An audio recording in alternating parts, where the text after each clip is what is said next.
Yes, the American Jewish guy that thought that he saw Palestinians and thought that he killed them was pro-Israel. Yes. It's not simply because he's Jewish that I'm making this assertion. I'm making this assertion because he shot two Arab-looking people thinking that they were Palestinians, and he also shot them and thought that he killed them. What is this? However bad you thought the Daily Telegraph anti-Semitic stunt was, it's probably way worse, and here's proof. See for yourself why this needs to be reported. Oh, this is the Australian story that I wanted to talk about. What wasn't this like the... There are claims tonight of a media stunt intended to catch out a Palestine-supporting Sydney restaurant. The owner of Cairo Takeaway in the Inner West says his staff were targeted by a hidden camera setup in a bid to get them saying something inflammatory relating to the conflict in Gaza.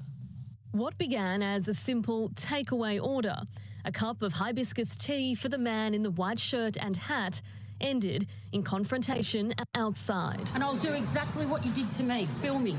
Danielle Gusmaroli is a reporter from the Daily Telegraph. With her is a camera crew and a Jewish man who ordered the tea. Workers at Cairo Takeaway in Newtown say a staff member served him just like they would any other customer, but he tried to provoke them. Employees were too afraid to speak on camera, but told 10 News First the customer said, "Am I upsetting you being here?" And she said, "No, I'm just asking you what you want." He says, "Because I'm Jewish." Staff claim when the waitress walked away outside, she became aware the customer was with a camera crew and she began filming. Who comes into a restaurant and asks me a question about this gentleman who I don't even know? In what's alleged to be an organised stunt that didn't go to plan. We are a small corner restaurant in Newtown that is proud to stand in solidarity with this community, which is why I believe we were targeted and harassed by a male on Tuesday. If this incident was a setup gone wrong, it paints an ugly picture. The owner here has made accusations that these journalists... Does it? What do you mean? That's... How many of these stories have happened? Like, what do you mean? It's literally, it's always the same principle too. Person walks into like a cafe or whatever, starts freaking the fuck out after seeing like anyone that is wearing a keffiyeh or anyone that like even resembles a person of Arab descent. And then luckily for everybody involved, there are a million different smartphones with cameras everywhere. So they usually film the entire process. Obviously, the parties that want to claim anti-Semitism will always be like, oh, they attacked me because I'm Jewish. They attacked me because I'm Jewish. No, they didn't attack you. You attacked them. The fuck do you mean? It happened in like, what was it? Like Panera.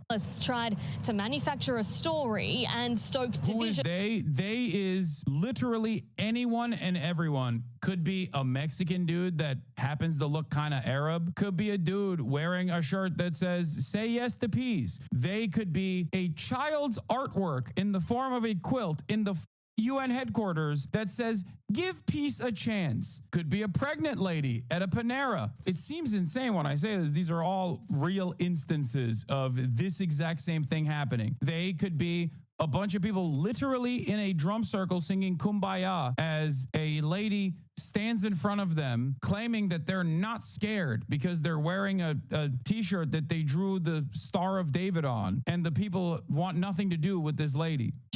At a time when tension in the community is already high. It's still not clear if this is indeed the case. We will not be bullied. It's now a police matter, and hopefully they treat this matter quite seriously. Police have formally requested a copy of the footage, while 10 News First has made repeated efforts to clarify these allegations with News Corp today, but our calls and emails were not returned. We also tried to contact the customer. Taylor Ryan for 10 News First. Anyway, there's more Tuesday coverage. Afternoon, and Cairo Takeaway Cafe is buzzing when a man wearing a Star of David cap walks in and orders a hibiscus tea. He moves to the back of the cafe, wearing glasses with a camera. He turns them on and he leaves, following the female staff member who served him. They're at the door when the man in the cap speaks up. The alleged conversation relayed to the cafe chef. "Am I upsetting you being here?" And she said, "No, I'm just asking you what you want." He says it's because I'm Jewish.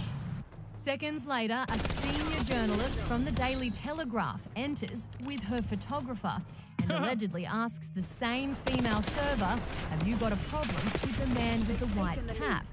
She says, Wow, $150 million in Knesset grants for better Hasbara in the year 2025. This is the best we got. That's crazy. That is crazy. They were offended by a mural by a famous artist there. He has rocked up at pro-Pal protest to cause trouble within 2 days.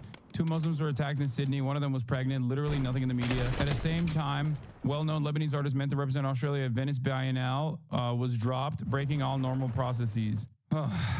It's so strange, dude. It's like it's basically like, oh, you just start, you try to cry bully your way out of it, even if it's just like a genuinely failed attempt, but the administrators still follow through on the process and just like excommunicate pro-Palestinian or even any kind of like Arab association that they might have had. It's insane. And I guess it's like very similar to the way that conservatives operated for years to create perceived victimhood. This is all this is. People who are pro-Israel are just conservative. That's it. And they cry bully in the same exact way. It's the same shit. Like, you go to a protest, you get as annoying as you possibly can be, you pull up a phone camera and you film it and you go, see, they're attacking me. The only difference, on the other hand, is that when white conservative men do this, everybody goes, okay, dude, shut the up. Like, stop crying, okay? The are you talking about? But because anti-Semitism is a real issue and Jewish people are still in the Western world a marginalized identity, there's a lot more motion in progressive circles towards this sort of thing, and people actually do treat it seriously and not regard it in the same way that they would if it was like a white Christian guy being like, Christianity is under attack. You see, they're being gay in my vicinity. It's the same reactionary principle, however. That's the only difference. And the negative consequences of this that for some weird reason Jewish Zionists do not recognize is that you're just undermining a very real problem with anti-Semitism by diluting the pool with ridiculous bullshit like this. And I don't know why ultra-Zionist, Zionist Jewish people in the Western world think that their allegiance with Gentile fascists will hold. I don't know why they think this. I genuinely don't know why they are so confident that, like, the Gentiles will not inevitably go back to the old ways, okay? It is shocking.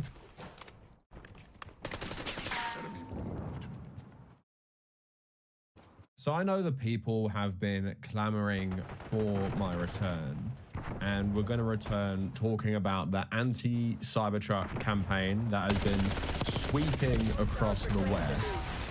But basically, I haven't uploaded a video since about like 9 days ago, and I haven't recorded for probably about 11 days. I've just been so insanely sick. I'm still not feeling better right now.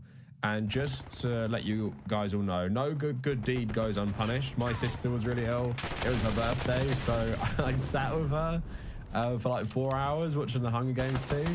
I accepted to myself I would get sick. We're winning. But if I knew how sick I was going to get, I probably wouldn't have done that nice thing. And it wasn't COVID. It was just such like an insane flu. I went through all the symptoms right now. Throughout this video, I'm sure I'm going to be having coughing fit breaks because I haven't been able to stop coughing for the last 5 days as a nice like end to my illness. So I apologize for lack of uploads. It obviously sucks when you're self-employed because yeah, there's no YouTuber sick pay. And more importantly, for me, it's more like the momentum and the algorithm. You don't want to just give up like 2 weeks for no reason. So that's been hard, but we're just going to have to forget about it. I'm going to work hard this week to make it up to you, make it up to myself for like views and income and algorithm and stuff. Now I have a lot of good videos to make this week. I just thought this one was funny and a bit of like a lighter one to start off with, just because I'm still not feeling great, still not looking great. But yeah, if you want to support my work, check me out on social media. Go check me out on Instagram, all the links in the description. Support me on YouTube memberships and support me on Patreon. Appreciate everyone's support. And fresh from my BlueSky interaction with Ben Stiller, I'm feeling good, so let's get into it. So I saw this artwork going around. We're gonna try and find the original source. I'll try and find the author and put his name on screen, but it's the Tiananmen Square tank guy, but it's like a whole thing full of Cybertrucks. It is always funny to me when Americans are talking about other countries. They're kind of like, oh, yeah, it's like we're living in China right now. And as people got butthurt in one of my videos when I last made them, I said, oh, like, America is the most evil country in the world. And you don't need like these Chinese comparisons from the 1980s to make your point that America is currently suffering as well, considering that, yes, America does have its own terrible history of suppressing protest and doing very terrible things to its own citizens. But why people are doing this and why people are writing and drawing art like this in regards to the Cybertruck is, of course, Elon Musk essentially becoming the shadow president and just doing loads of terrible cuts which affect pretty much every facet of the US government. So now, in light of shadow President Musk, obviously Tesla to a lot of people is a symbol of Elon Musk, and Tesla users are throwing these stickers around pretending that they bought Tesla cars before Elon went crazy. I find that hard to believe considering he's been crazy for like nearly 10 years. But at the same time, if you bought it after 2020, it's pretty clear he was a terrible person. So I don't have much sympathy for people in that way. But yeah, basically what we've seen across America is Teslas and mainly Cybertrucks getting defaced with anti-fascist graffiti because Elon Musk is helping Donald Trump to speedrun fascism. And now we're getting two protest camps. We're getting the anti-fascists targeting Tesla, and we're also getting pro-Trump Tesla supporters who want to counter-protest. I thought this was funny. Well, the second one's funny. But anti-fascist groups vowed to inflict physical damage on Tesla starting today. And this is from Carscoop and Stephen Rivers. So create enough shame to make it onerous for anyone to buy or operate a Tesla branded vehicle. That's the mission statement of a group calling itself Sane for Students Against Nazi Extremists in California. How will they elicit such shame in their community? No, it's not by telling owners how disappointed they are, but resorting to violence, vowing to inflict physical damage to Tesla-branded vehicles, and according to them, it all begins today. So according to the local coast outpost, the group sent in a manifesto and took responsibility for leaving threats on at least 13 Teslas in California. The group, which allegedly has just 10 members, plans to begin damaging cars on February 12th through the end of the month. In notes left on the cars in question, it demanded that the owners sell their cars by the 12th or face vandalism. So they've just been posting these flyers on like everyone with Tesla cars. One resident targeted by the group sent a note to Lost Coast Outpost in response to the threat left on the car, saying, "How ironic, but this threat is directed at a community that overwhelmingly supports democratic ideals. In lieu of violence, may I suggest the perpetrators donate to progressive causes, write postcards to encourage voting, call their political reps in Congress, and support businesses engaged in fair practices. We are not the enemies, and neither are our Teslas. In a final note of irony, I am of Jewish descent. Fascist indeed." So I don't agree that because of your like Jewish background you can't be a fascist, but let's say this person is saying I am also like a progressive, so you shouldn't target me based on my consumer choices. Now, I will say, like, if you have the time and energy to organize a group of people, defacing Teslas and smashing up Teslas and graffitiing Teslas, do I think that is the best use of your time? I don't think so. Like, I don't think they should do what this guy says, like the meaningless crap of write to your congressperson or tell people to go and vote. Like, I don't think that's actually that helpful either. It might even be more helpful than smashing up Tesla cars though. Like, I'm all for like direct action and thinking outside the box. At the same time, actually physically damaging these cars, I don't think it's going to change anything. I don't mind publicly shaming people for having them. I think that's all fair game, and we actually spoke about that one person in the last video who was saying, can everyone be nice to me because I have a Cybertruck and I didn't know he was crazy. And she was just talking about people being mean to her. I don't mind that so much, but yeah, going around smashing up people's cars, I don't think achieves much, to be honest. You know, if you've got that time on your hands to organize a little cell of insurgents, do something better. So in response, obviously, the Cybertruck community is aghast at the violence being directed towards their lovely cars. And from Talk News, Tesla Cybertruck owners call for a counter-protest to show support for Elon Musk. Say 200 Cybertrucks surrounding the anti-Tesla protesters will show them who the majority is. There's a Facebook group called Cybertruck Owners Only, with this author, Tinsei Arrogate is in the group responding to anti-Tesla protesters, and they're saying, where's the Fred coordinating a show of support for Elon Musk? These protesters in front of Tesla service centers need to see what a majority looks like. A couple hundred Cybertrucks surrounding them might do it. Fellow Cybertruck owner writes, Southern California here. I'm down for a Cybertruck caravan with Trump signs. Another Cybertruck owner says, where are these protests happening? I'd love to show them the new Cybertruck horn. Then one saying, I am a Cybertruck owner, a combat veteran, and a US taxpayer who agrees with political support for our president. While I respect your right to peaceful protest, I do not condone actions that involve harassing other Tesla owners as they are not polite. We live in a free country, but it's important to remember that our rights apply to everyone. So I think they should add into US law like Tesla owner as a protected characteristic, just because these people are feeling so butthurt that their consumer choices are being protested. Also, you just know from what they're writing, they think they're so cool and badass. Let's get a convoy of Cybertrucks showing up to the counter protest to show our allegiance to a corporation. But again, I made a video in 2018 talking about the cult of Tesla. Even though this seems like it could be like a political thing related to Donald Trump and Elon Musk, it's always been a cult, and they've always made this car and this corporation so much a part of their identity. I always found it strange, even when Elon Musk had a better reputation. But anyway, like I said, there's been lots more attacks on Cybertrucks and Teslas. Another graffiti tag said, fuck Musk on a Cybertruck. The hate is real. Haven't seen this before. The Tesla brand is broken. Going to have to sell my Cybertruck eventually. Now, I'm going to talk about this a bit later, but people have been putting bumper stickers on their Cybertrucks and Teslas saying, I bought this before Elon went crazy. Be kind. So the Cybertruck was announced in 2019. You couldn't get them until, what, like 2022? Elon Musk has been a fascist, an open fascist, since 2021. So no, you don't get a pass. Like, if you want to buy this product that enriches a terrible person, you don't get a pass because of allegedly you bought it before he went crazy. He didn't turn crazy in 2025. He's been a fascist for a long, long time, an open fascist. So that's your choice, and just own it. Like, if you don't want to be associated with this terrible product. And also, that's the one thing to remember as well. Tesla, SpaceX, Twitter, they're kind of like uniquely associated with one guy. Like, there's not too many corporations that make like one person the face of their company as like a marketing thing. But that's what Tesla has done with Elon Musk, and the other companies have. So you really cannot divorce them from each other. It's like divorcing J.K. Rowling from Harry Potter. In Elon's case, he didn't like invent a lot of his stuff. He just came in and bought it and bought the original creators out. At the same time, it's the same. You can't divorce them. But another one is funny. So, Gold Cybertruck driver describes the threats and harassment he received after Elon Musk's Trump endorsement. So, Gold Cybertruck. As if you weren't drawing enough attention to yourself, now you have a gold Cybertruck. Because you want everyone to look at you. Because that's the main thing with these people. They just want attention. It's so sad. Just like their daddy Elon, they just want attention. This article is funny though. The owner, Dr. Kumate Jiroji, describes all the harassment he's been getting. He found a sticker with profane words on the back of his truck, which caused him to fear for his whole family. And his wife was crying. She was horrified, screaming out of her throat.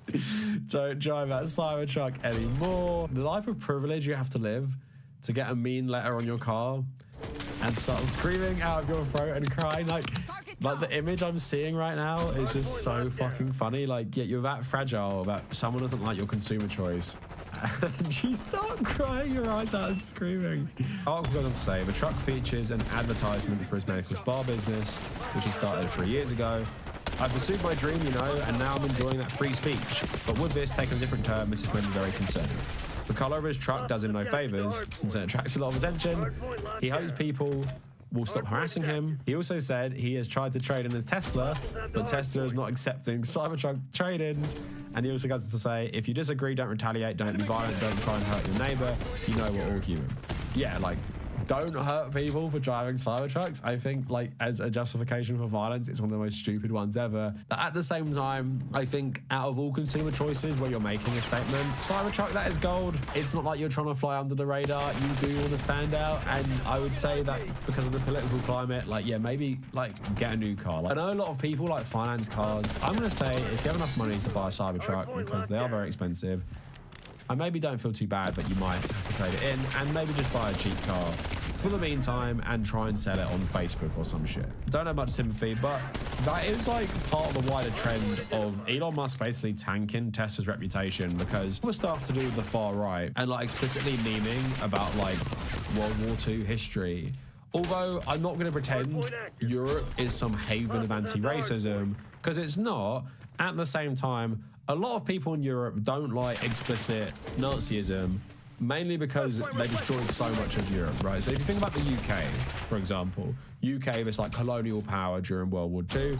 UK full of people with like very racist mindsets towards like minority groups, including Jews, but also, you know, colonial subjects. Obviously, there's a whole generation, my grandparents' generation, if they were English probably, they grew up in the UK.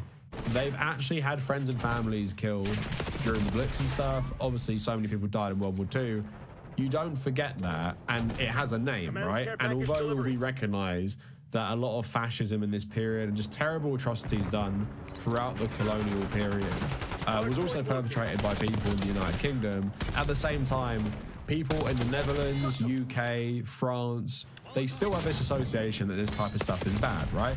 So if Elon Musk memeing and doing these salutes and making light of all this stuff, people don't appreciate that, and they could be more conservative and they could generally maybe agree with Elon Musk politics, but they don't like that stuff. Like their parents might have been traumatized by the war, their parents' siblings might have been killed during the war by these people. To a lot of people in Europe, it's not funny. And America is far different when it comes to this stuff because first of all, it inspired it. Second of all, the American homeland was basically never attacked during the Second World War. Like if we're not counting overseas colonies like Hawaii and places like that, America was never attacked. America had this big population, largely unaffected by the war. And in terms of military casualties, it's about the same as the UK, despite being a far bigger nation. So America never suffered at the hands of Germany like the rest of Europe did. So America doesn't have the same attitude, especially considering what happened after the war, where the Americans were the main architects of just rehabilitating Germans, and they made a lot of Europeans swallow the pill because in a lot of Europe, they still hated Germany after the war, and that's why America led this project to rehabilitate members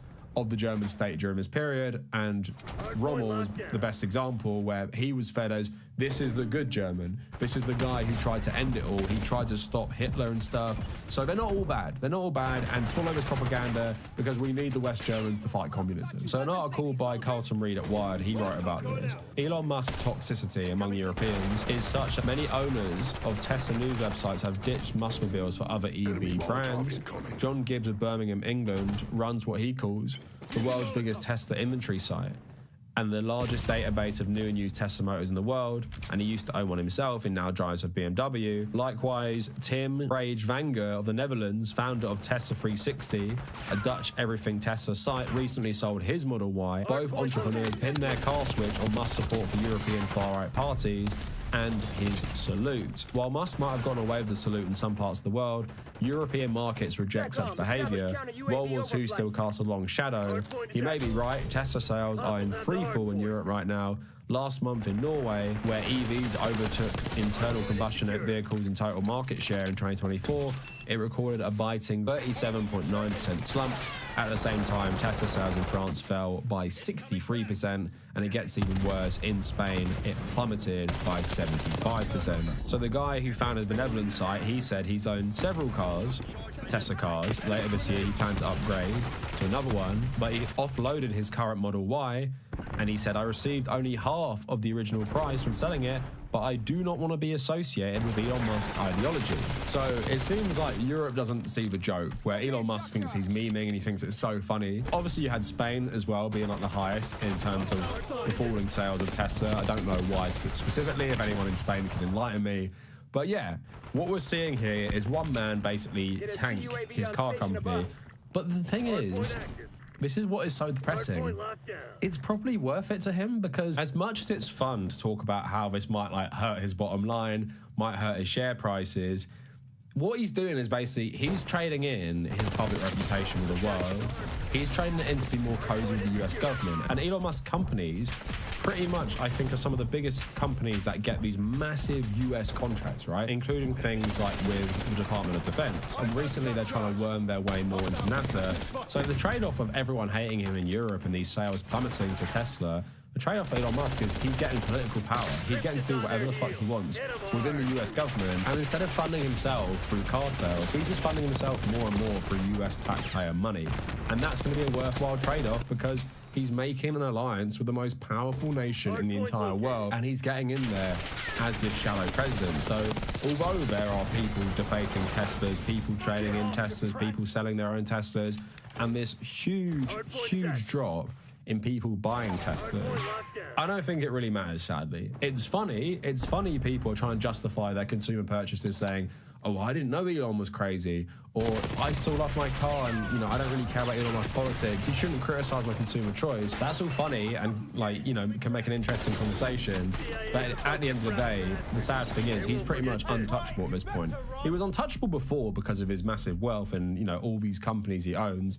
And now he is just, like, actually untouchable. He's not even confirmed. He's unelected. No civilian body put him in power. He's just in power because he paid Donald Trump enough and he helped Donald Trump enough. And now he just gets to do whatever he wants to the US government. The only thing that can stop him is Donald Trump eventually getting really sick of him.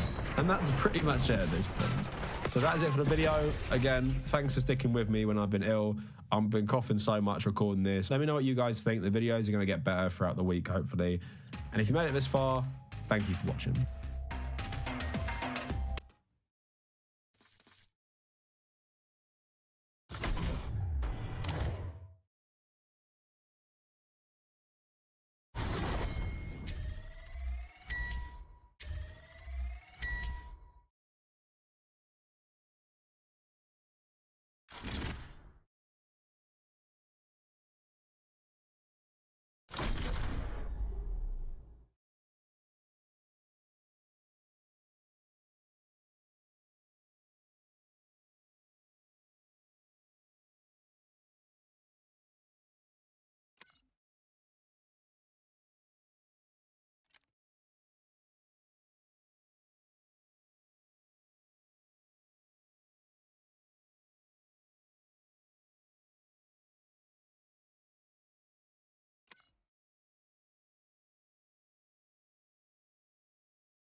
All right, guys, we were just talking about how disastrous Twitter is and how much it's fallen off a cliff. Well, I have a great example of it right here for you. So look at this. This is from Matt Binder. Pretty cool how you can run ads on here now that will just get users into legal trouble. So it says, see how it says ad up here in the corner? This is the type of stuff that's running on Elon's Twitter. This guy says, tired of paying taxes, tired of the police pulling you over on the side of the road, tired of being pushed around and not knowing what you can do about it? My absolutely free course covers all the above and much more. By the end, you will be filing your own lawsuits.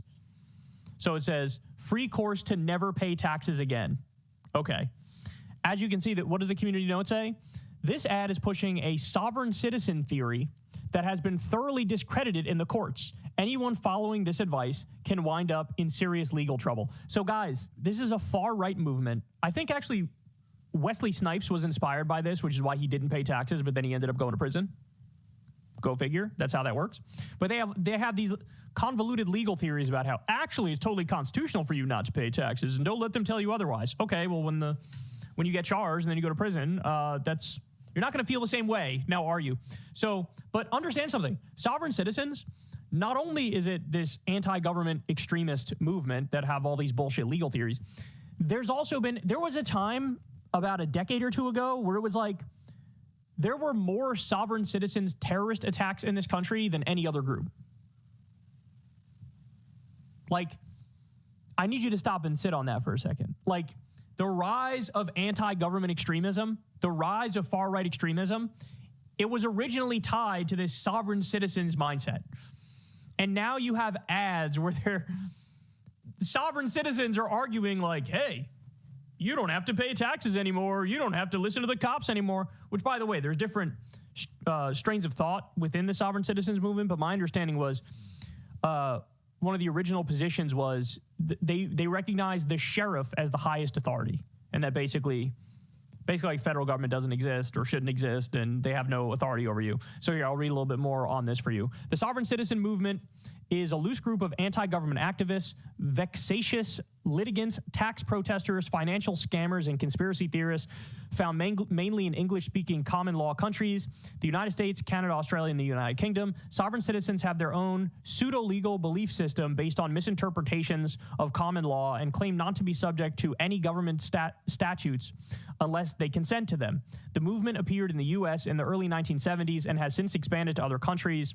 The similar Freemen of the Land movement emerged during the 2000s in Canada before spreading to other Commonwealth countries such as Australia, New Zealand, and the United Kingdom.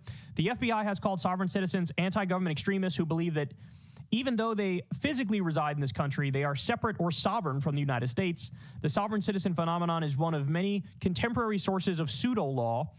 Sovereign citizens believe that courts have no jurisdiction over people and that certain procedures, such as writing specific phrases on bills they do not want to pay, and loopholes can make one immune to government laws and regulations.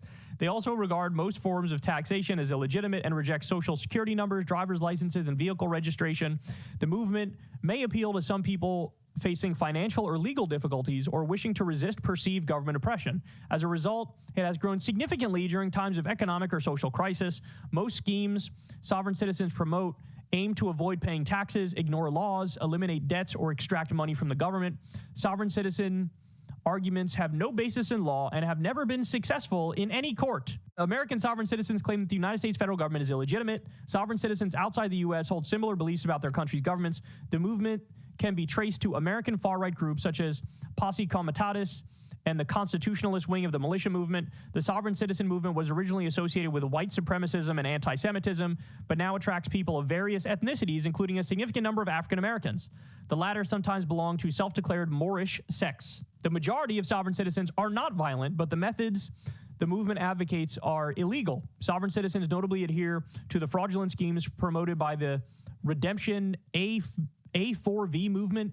Many sovereign citizens have been found guilty of offenses such as tax evasion, hostile possession, forgery, threatening public officials, bank fraud, and traffic violations. Two of the most important crackdowns by U.S. authorities on sovereign citizen organizations were a 1996 case of the Montana Freeman and the 2018 sentencing of self-proclaimed Judge Bruce Duchette and his associates. Anyway, but yeah, there was a time when there were more domestic terrorist attacks from sovereign citizens than anybody else. In fact, they go on to say, because some have engaged in armed confrontation with law enforcement, the FBI classifies sovereign citizen extremists as domestic terrorists. Terry Nichols, one of the perpetrators of the 1995 Oklahoma City bombing, subscribed to a variation of sovereign citizen ideology. In surveys conducted in 2014 and 2015, representatives of U.S. law enforcement ranked the risk of terrorism from the sovereign citizen movement higher than the risk from any other group, including Islamic extremists, militias, racist skinheads, neo-Nazis, and radical environmentalists. That's crazy, bro. In 2015, the Australian New South Wales police force identified sovereign citizens as a potential terrorist threat. So yeah, there you go. And now on Elon's Twitter, there's an ad where they're just casually pushing sovereign citizens ideology. That's great. But it gets worse, y'all. Ready? Look at this. The name of this account is Nixon Groyper. Groyper is, Nick Fuentes' neo-Nazis. And it says in the top corner, ad. So there's an ad. This is paid for. Nixon Groyper says, imagine being born a Gentile in this generation, on this continent located an ocean away from Europe, and viscerally hating this one foreign dictator from 80 years ago for no reason other than my teacher showed me Schindler's List, or the museum tour guide told us he turned Jews into soap, and still believing that at the age of 30 or 40, laugh my ass off. It's hard to start reevaluating your perspective. It's time to start reevaluating your perspective of history. And it's a picture of Adolf Hitler hanging out with kids, smiling, taking some picture. So, ladies and gentlemen, on Elon's Twitter, there are now ads for Adolf Hitler. Like, the whole point of this ad is like, bro, he's misunderstood. Isn't Hitler great? Enemy PID. Like, what the fuck? We've graduated from just garden variety pro-Hitler threads, which again, I see all the time, to here's an ad for Adolf Hitler. Like, what do you think? What are people sitting around like, man, I'd love to buy some Hitler? Like, what are you trying to get out of this? We know what they're trying to get out of it. They want to expand the Nazi movement in the U.S. That's what they want. They probably want people to become fans of Nick Fuentes or whatever the fuck. Like, I'm telling you, ideologies that were in the closet not that long ago are now just like, bitch, we're here. We're here, and we're just as loathsome as you think we are, but we're going to keep our foot down on the gas pedal because now we see the opening. Now we see Trump's dictator. Now we see Elon Musk, the world's richest robber baron, is looting our treasury, destroying our government, and we see an opening. And they want that racial hierarchy in place. This is Elon's Twitter. This is what it is. Unbelievable. Unfucking believable, man. Remember back when he bought Twitter and he was like, bro, let me explain something to you. In order for Twitter to be successful, you got to like piss off the far right and the far left equally. You know what I'm saying? Because that's how you know you're doing a good job. If you piss off the far right and the far left equally, we got to be politically neutral. Now he's fucking looting the treasury on behalf of President Donald Trump. He gave over $250 million to get Trump elected. He's the biggest Republican hack in the country. He all the time is flirting with outright white supremacist Nazi talking points on a regular basis. He signal boosts all these outright Nazis and these fucking pro-apartheid boers, right? What do you mean politically neutral? My ass cheeks. Your site is it is the swamp. It's a hellscape. It's like Nazi Central, bro. Nazi Central, but apparently Sovereign Citizen Central too. So thank you for the multiple different varieties of terrorists that we can pick from on your lovely site. Hey y'all, do me a favor and like and subscribe. It helps out big time in the algorithm. Click the bell as well for notifications when videos drop, and watch that video on screen right now. You know you want to.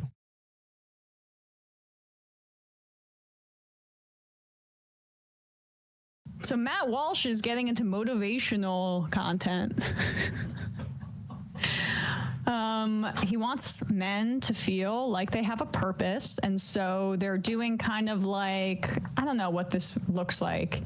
It looks like an intro to an HR meeting pre-recorded video that you would have, / something that's made with AI from 2 years ago. Are you familiar with these retreats for men that go on sometimes? Andrew Tate's War Room, or the ones that are still kind of rapey, but less so? On a recent season of The Real Housewives of New Jersey, Teresa Giudice's new husband went on one. And, spoiler alert. And basically, it was like him and like 8 other shirtless men who like forced him to make like an on-camera apology to his ex-wife, where he was like, I loved you. I fucking loved you.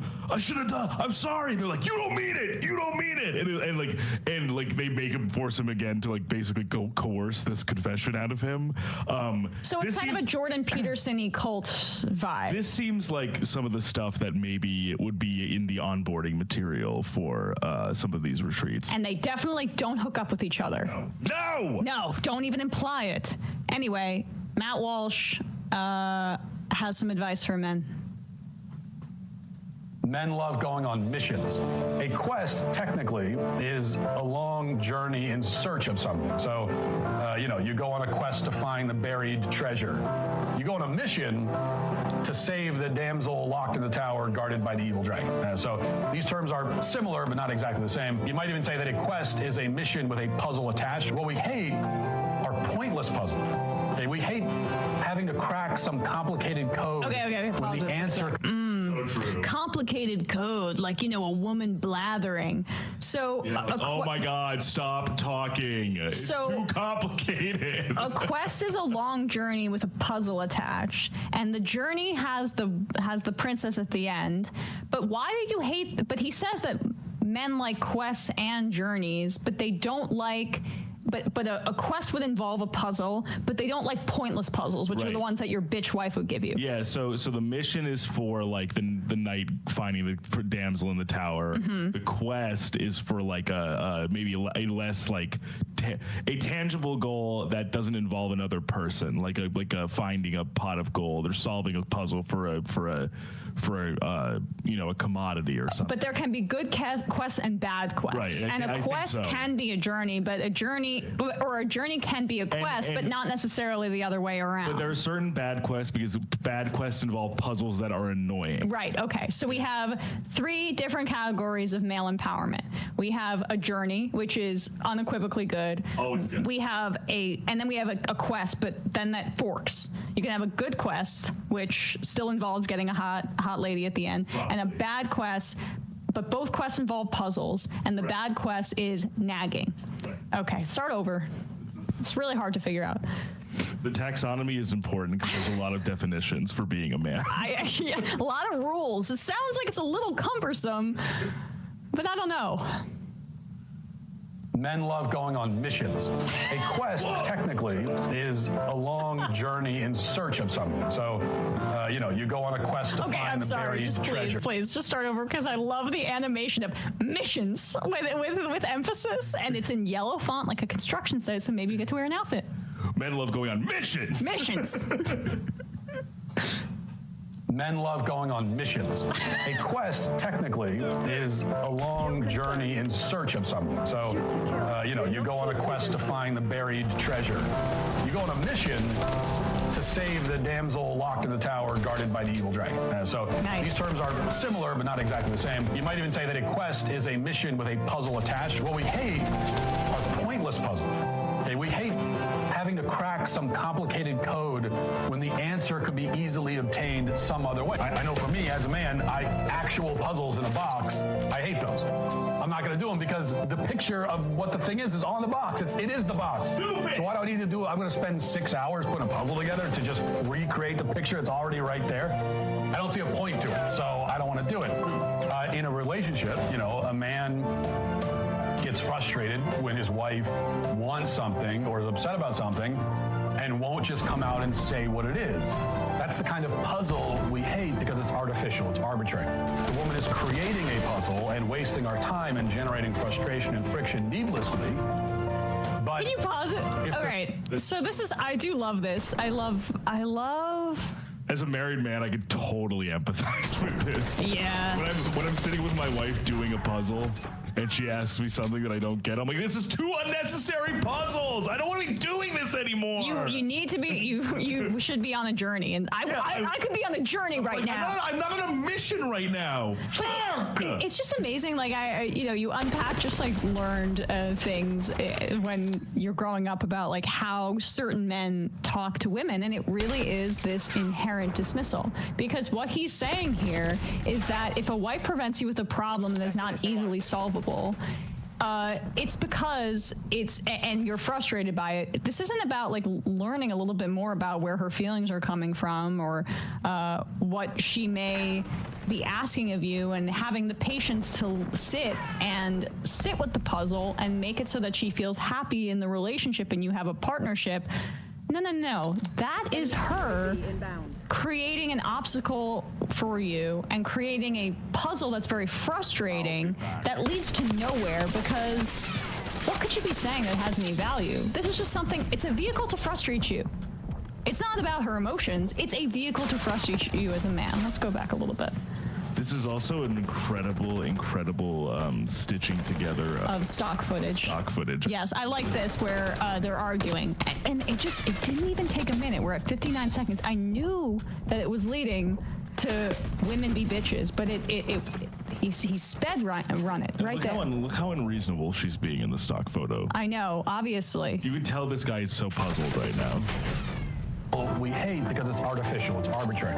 The woman is creating a puzzle and wasting our time and generating frustration and friction needlessly.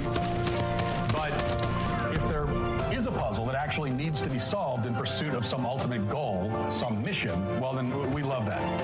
That's a thrill. And this begins at the earliest ages. Pretty much all of a boy's Wait, I'm sorry. make-believe. If there's a puzzle with an ultimate mission, they show a Rubik's Cube. I mean, someone points out here in RIMs, bullprog, Rubik's Cube is objectively manly and not pointless, but how is that different than solving a puzzle? Sorry, you can look at a picture of a solved Rubik's Cube. You can. That's the goal. And that's not annoying to you? That's odd, but it's because it's in a masculine shape. And maybe because you use your hands, it's like something you hold. Yeah. It's not on a stupid table. Anyway. Keep going. Ultimate goal, some mission. Goal of well, the then cube. we love that. You know, that's a thrill. That's a mission? And this begins at the earliest ages. Pretty much all of a boy's daydreaming and make-believe revolves around him going on grand adventures and fighting bad guys and saving the day. Which, that alone, it tells you almost everything you need to know about the innate differences between boys and girls and men and women. Starting with the fact that there are innate differences that go beyond the physical. There are also these innate psychological and I would say spiritual differences. I've never, maybe every once in a while you'll have a girl that does this kind of make-believe thing where she's fighting bad guys, but it's, I mean, I've never even seen that. But for boys, this just comes naturally. It's all they ever do. All they and that ever continues do. even into adulthood, by the way. All right. Into adulthood. Daydreaming and everything. All right, we're good. We're good. So I found out. Get to the part where he said even his kids went to Lowe's to get some firewood or something, and that was a big adventure. It was a big mission for them. I played so much make-believe. Even the cave thing. I remember one of my earliest memories was having my mom tie a dish towel around my neck so I could pretend to have a cave. But I am a woman, and I'm a leftist woman, so I'm probably disconnected from my femininity in some way. You aren't going on missions. I mean, gosh, girls should not even go to camp if that's the case. Also, it's not as if there have ever been superheroes who are women. Right. It's crazy. It is. I mean, women There's not even anyone for them to emulate. Can you imagine? There's so much coddling of young men and boys' feelings by the right. And for me, I do think it's important to point out that, like, capitalism has alienated men in the way that, like, they can't maybe achieve what they've been told is the masculine ideal of having all this money, providing for a family, being a sole provider potentially, right? And having your wife stay at home. Perhaps that's how their dad and mother lived, and they don't have that capacity at this point because we are in an era of such incoming wealth inequality. But to frame this as an issue basically exclusively for men in terms of lack of meaning is really mostly on the right just to cover for excusing misogyny. Because, like, look at how that's even framed. Men inherently are active participants in society. Girls aren't like that. They don't daydream about taking action and being on missions. What do they daydream about? Dolls and stupid puzzles where they sit on their ass? No, we are the drivers of society, and we have to respect that about men. And I saw this about in the reaction to Donald Trump's victory. Gosh, there must be so many alienated men in society. Is there any consideration to how a society of rampant misogyny and rape culture alienates women, or are we just like cool with that? Because that's how I felt after the election. I saw a flawed, candidate in Kamala Harris who was a little bit too centrist. And who had been a part of an administration that committed genocide, and there were a ton of issues there. But just on the base level of this, she schooled him in the debate. She could speak in complete sentences. And Donald Trump was running around talking about the Haitians are eating cats and dogs and how Kamala Harris should basically get smacked around. And in reaction to that result, you have a bunch of right-wingers talking about how men feel alienated from society. How about women feel a little alienated by never having representation as a president, having somebody who is a serial sexual predator beat 2 women in elections, and the only time that he lost was to a white male politician who has been throughout his career described as very mediocre. Does that create some sort of feeling of alienation, or do men just get to feel alienated when they're on top and when they're not, which is never?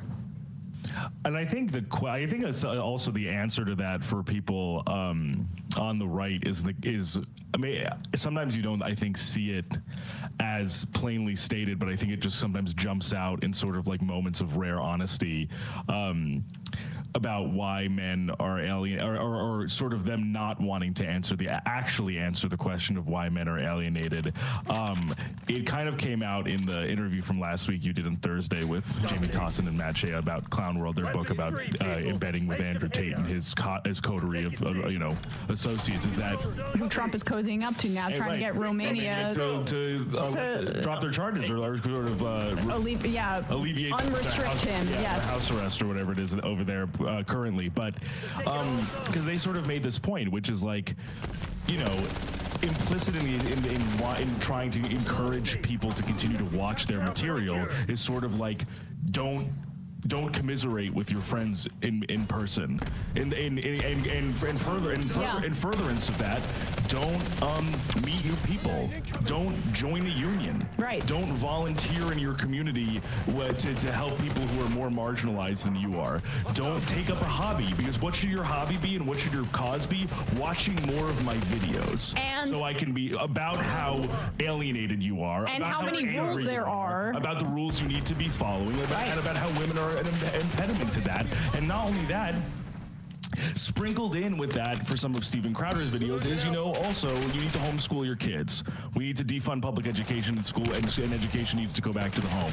Also, if you're watching Fox and you hear Dana Perino say, our enemy right now is public sector unions. So like, even in the endless kind of like, ever extending maw of content that these people want you to watch, implicit in it is also like, we do not want you to have any semblance of community that makes you feel emboldened in any capacity. Completely. And it's odd. I was seeing some just pop culture commentary, because I guess Pete Davidson did some interview recently, and it was like, why was there this reaction specifically from right-wing men that in those kind of incel circles about him dating beautiful women, and this like outrage, where I didn't really see that from women? And it's because, honestly, of this right-wing manosphere set of rules that have been created, where there is and Jordan Peterson, right, where they create these extremely rigid rules and structures, and they define what kind of man a woman might be interested in, and it's always in a caricature in their mind of somebody who's an alpha or a sigma and has a bunch of muscles, or in the sigma case has something to offer intellectually, and is above it all. And they paint all these pictures of what is desirable for women, and if like a guy like that comes out and proves them all wrong, it's, even though I don't even understand what they're saying about him, they think he's unattractive, which I would disagree with. That creates like an anxiety where it's like, well, did these rules mean anything at all? Did they mean anything? Did I have to be just completely bound by my insecurity and trying to live up to these things that I could never abide by? Did women just want me to be myself? And I think that's the fear. That's the fear of it. That kind of, and fixation on other men from men is at the root of. But with that said, we're gonna wrap up here. Turn off the voicemail. Sorry, guys. Read some items and get out of here. That abortion nurse says women are nothing more than a mission, or was the quest? Zane, young men in the audience don't follow Matt Walsh's lead here. Not a good idea to compare women to a puzzle box you have no interest in solving. Emma's distant cousin. Today I'm going to do something I want to do that I haven't done for about 25 years when I was in high school, and that's roller skate. Very nice. No, you need to watch more Andrew Tate videos. Yeah, or you're roller skating. That's pretty gay. Why wouldn't you be going outside? You're not watching my videos. Dave from Jamaica. I am starting to see why conservatives love AI art. Matt Walsh has such a limited view of what men can be. How limited view of what adventure is. I know. So, conservatism is all about burdening yourself with unnecessary rules about society. And again, with this archetype of the knight in the tower saving the damsel, always a misunderstanding of art. read the Brothers Grimm fairy tales. They were gruesome. Yes. Like they were like cautionary tales about like, you know, overextending your ambition and like and making the poor decisions, which led to like violent outcomes. It wasn't always like, oh, this guy was so hot and he saved Sleeping Beauty. Oh my God. Wow. But you see, that's the vision of masculinity. It's why they freak out about something like Lake and Riley. Right. Or my story about the subway. Yes, totally. RCXD rolling out. Because that's the kind of woman that they envision being a savior for. And if the woman doesn't need a savior, what is my place as a masculine entity? Right? That's the anxiety. CPG, a long quest to defeat the bad guys. That's why I listen to the MR crew roast Matt Walsh. Kyle Leck. We have a complicated code. Do you mean like the difference between a journey, a quest, and a mission? Like that kind of code? Allie from New Hampshire, bro, just say you hate your wife. Oh my God. Top Herky, can we get that Matt Walsh bit played to the Hope Core music? LOL. I know. Well, we're figuring out the soundboard, guys. Take your Bravo underway. Dave from Upstate says, for the love of God, please add Bradley's stupid yell to the soundboard. we have a human soundboard right here.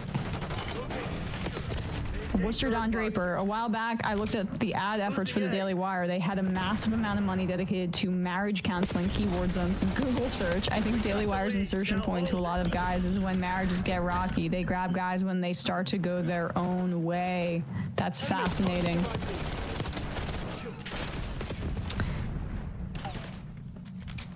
Charlie She/Her, maybe bring up that trans men will be classified as biological women under these sort of bans, and will in fact cause the exact scenario they claim to want to avoid will happen when trans guys have to play on with the girls' team or use the girls' room, the latter of which is actually dangerous for them.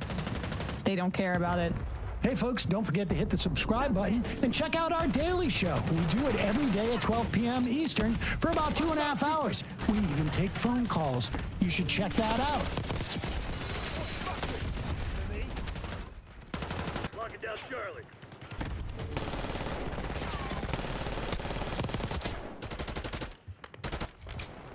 Losing B. All objectives locked down. Hold those SOBs back. Here is Chris Doles, an employee with the Army Corps of Engineers, speaking on CNN over the weekend about Elon Musk's role and Doge's role in cutting into the federal workforce. This is basically his reaction here as to what Musk's real motivations are. I'm required by law to make it clear that I'm speaking only for myself and that my views aren't necessarily those of the agency. And more importantly, I'm not here just because I'm an employee of the Army Corps of Engineers. I'm also here because I'm part of a growing national network of federal workers who are fighting back against these attacks. Now, how will they backfill our positions? I don't think they have any intention of backfilling our positions. I think they're trying to deepen a crisis that already exists, which is the funding crisis, that our public services aren't sufficiently supported already. Federal workers are overworked as is. They're trying to deepen that crisis to justify further privatization. You look at Elon Musk, who's of course the architect and executioner here. He's already benefiting from more than $18 billion in federal contracts over the last 10 years. And he calls recipients of federal aid parasites. Elon Musk is the parasite here. So you got this buyout offer, went to 2 million people. What did you make of it? What was your reaction? The first thing I did was I reached out to other federal workers who I've been working with for the last couple of years to make our union stronger, to protect federal workers' rights. And what I found was that everybody was so insulted. We learned, of course, quickly that Twitter employees who received the same buyout didn't get the pay. That what we're dealing with here are con men. And we educated our members everywhere we could that this is a scam. We need to hold the line and protect the government that they're trying to break up, because our services are so critical. In my corner of the government, we do dredging to maintain shipping channels so the economy can work. We build and maintain flood walls and levees to protect American homes and communities. We were the folks who built the emergency hospitals at the beginning of the COVID pandemic. So really, our work touches everything from the economy as a whole to your local communities and your personal health and moments of public health health crises. So, for the people who are trying to purge the government, we're trying to hold the line, because it's those of us who have committed our careers to the public service that are going to keep it going if we can stop these attacks. This is why this is just so important to make this case. There are over 2 million federal workers in the country. I saw that the AP had reported that the federal government is the biggest employer in the Kansas City area. So this isn't just coastal elites like Elon Musk and his online minions would like, and bots would like you to believe. This affects thousands and thousands of regular people all across the country, because the federal government has a role in shaping society. And the more and more this goes on, and I mean, it's hard for me to discern how much information is getting to people, because there's just so many folks that just don't pay attention, right? But I hope this becomes clear that this isn't about fraud, waste, abuse, whatever excuse that he keeps repeating over and over again. It's about what Chris just said, the more than $18 billion in federal contracts over the last 10 years. It's about the fact that the FAA had the audacity to tell Elon Musk that he needed prior authorization before shooting a rocket into space. It's about the fact that Elon is entering into an agreement with Visa, the credit card company, and he wants to create a payment Venmo type system on Twitter, now X. The populist. Because that's been his fixation ever since his PayPal days. That's why he's looting around in the treasury and looking and trying to get access to everyone's personal data so that he has an advantage over his competitors. And we're supposed to pretend like this is an actual forensic audit. We already do that for the Pentagon, which they're eventually going to get to. And that's the one that is most shrouded in secrecy, and also the one that Elon Musk benefits the most from. We also talked about how Musk is entering into an agreement reportedly with Boeing to make technology and work with them on their fighter jets.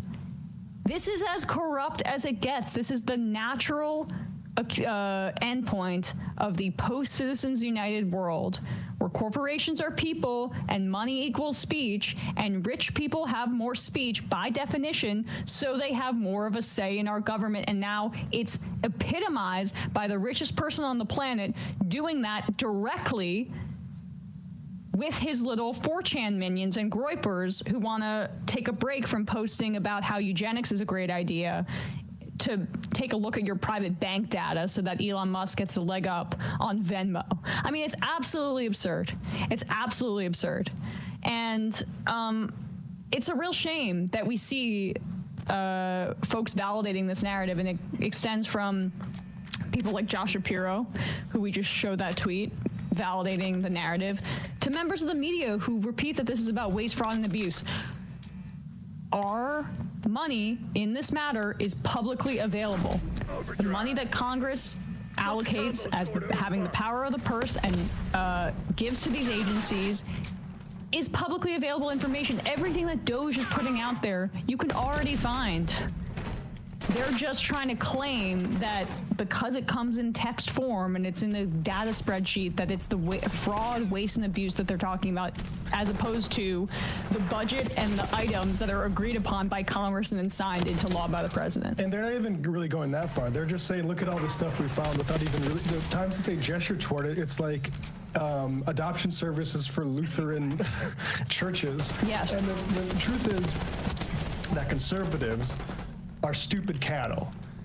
We saw this on January 6th when they said, oh, maybe Antifa let us in there secretly. It wasn't us that stormed the Capitol. It was maybe the secret Antifa thing. They'll do whatever these people want. That's why they're valuable to a rich guy like Elon Musk. That's why he threw the Nazi salute at that thing, is because that type of person is an authoritarian imbecile, and they are politically valuable to the right wing. So like Elon realized, oh, I can trade all these dummy yuppies who are buying my cars because they think I'm going to save the planet. Those people are harder to please than the stupid cattle that are on the conservative side of things, that are going to take all this stuff, which is, you have no examples of fraud. Not only that, Republicans have a trifecta that their voters delivered to them. They aren't even talking about the bills that they could pass with that thing. They are instead letting everyone else sort of sit back and watch a billionaire attack the government and usurp their power that their voters gave them, because they don't really, to be honest, let a daddy do it instead of us anyway. That's exactly right. They are fundamentally okay with what Musk is doing, even when it usurps their power, even when we play Mike Johnson saying, like, yeah, it's totally okay, even though we passed this bill, let's set the precedent that the billionaire can just say, I don't like this, I don't like that, I don't like that, even after it's become law. It's still a win overall for conservatism and for the Republican project, because when government doesn't work, it creates a crisis. And they exploit that crisis with something called the disaster capitalism, right? But it's that you create shocks, and then when government doesn't work for people, what does that make people think? Oh, well, I guess we need more people to go in there and root out the waste, fraud, and abuse. I guess it's just so beyond repair that it's time for us to reconstruct it in the image of, I don't know, Elon Musk, just picking a name out of a hat, or Mark Andreessen, or Mark Zuckerberg, or any of these other tech billionaires who have subscribed to this very self-serving Curtis Yarvin logic about how we need to remake the federal government and other governments around the world in the way that favors these tech oligarchs. It creates a sense of precarity between people and the federal government. That's all that these folks need. In the same way that TurboTax does. When you dread doing your taxes because you have to pay for them, because for some reason you have to pay $120 to file your taxes, state and local, or state and federal, even when the government already has this information. Why? Because, hey, TurboTax, then they get a bunch of money. It sustains their business. But also, Republicans are thrilled about this because people will dread having to interact with the federal government. One of the first things Elon Musk did was he deleted the free tax filing service. Why would you do that? That doesn't cost anything. Unless it is to serve this broader Republican agenda, which is to make it so that people hate their government. And why would the government do something when some private individual could get a rent profit off of it? Yeah. And it's parasite. It's delivering for parasites is what they're doing. Exactly.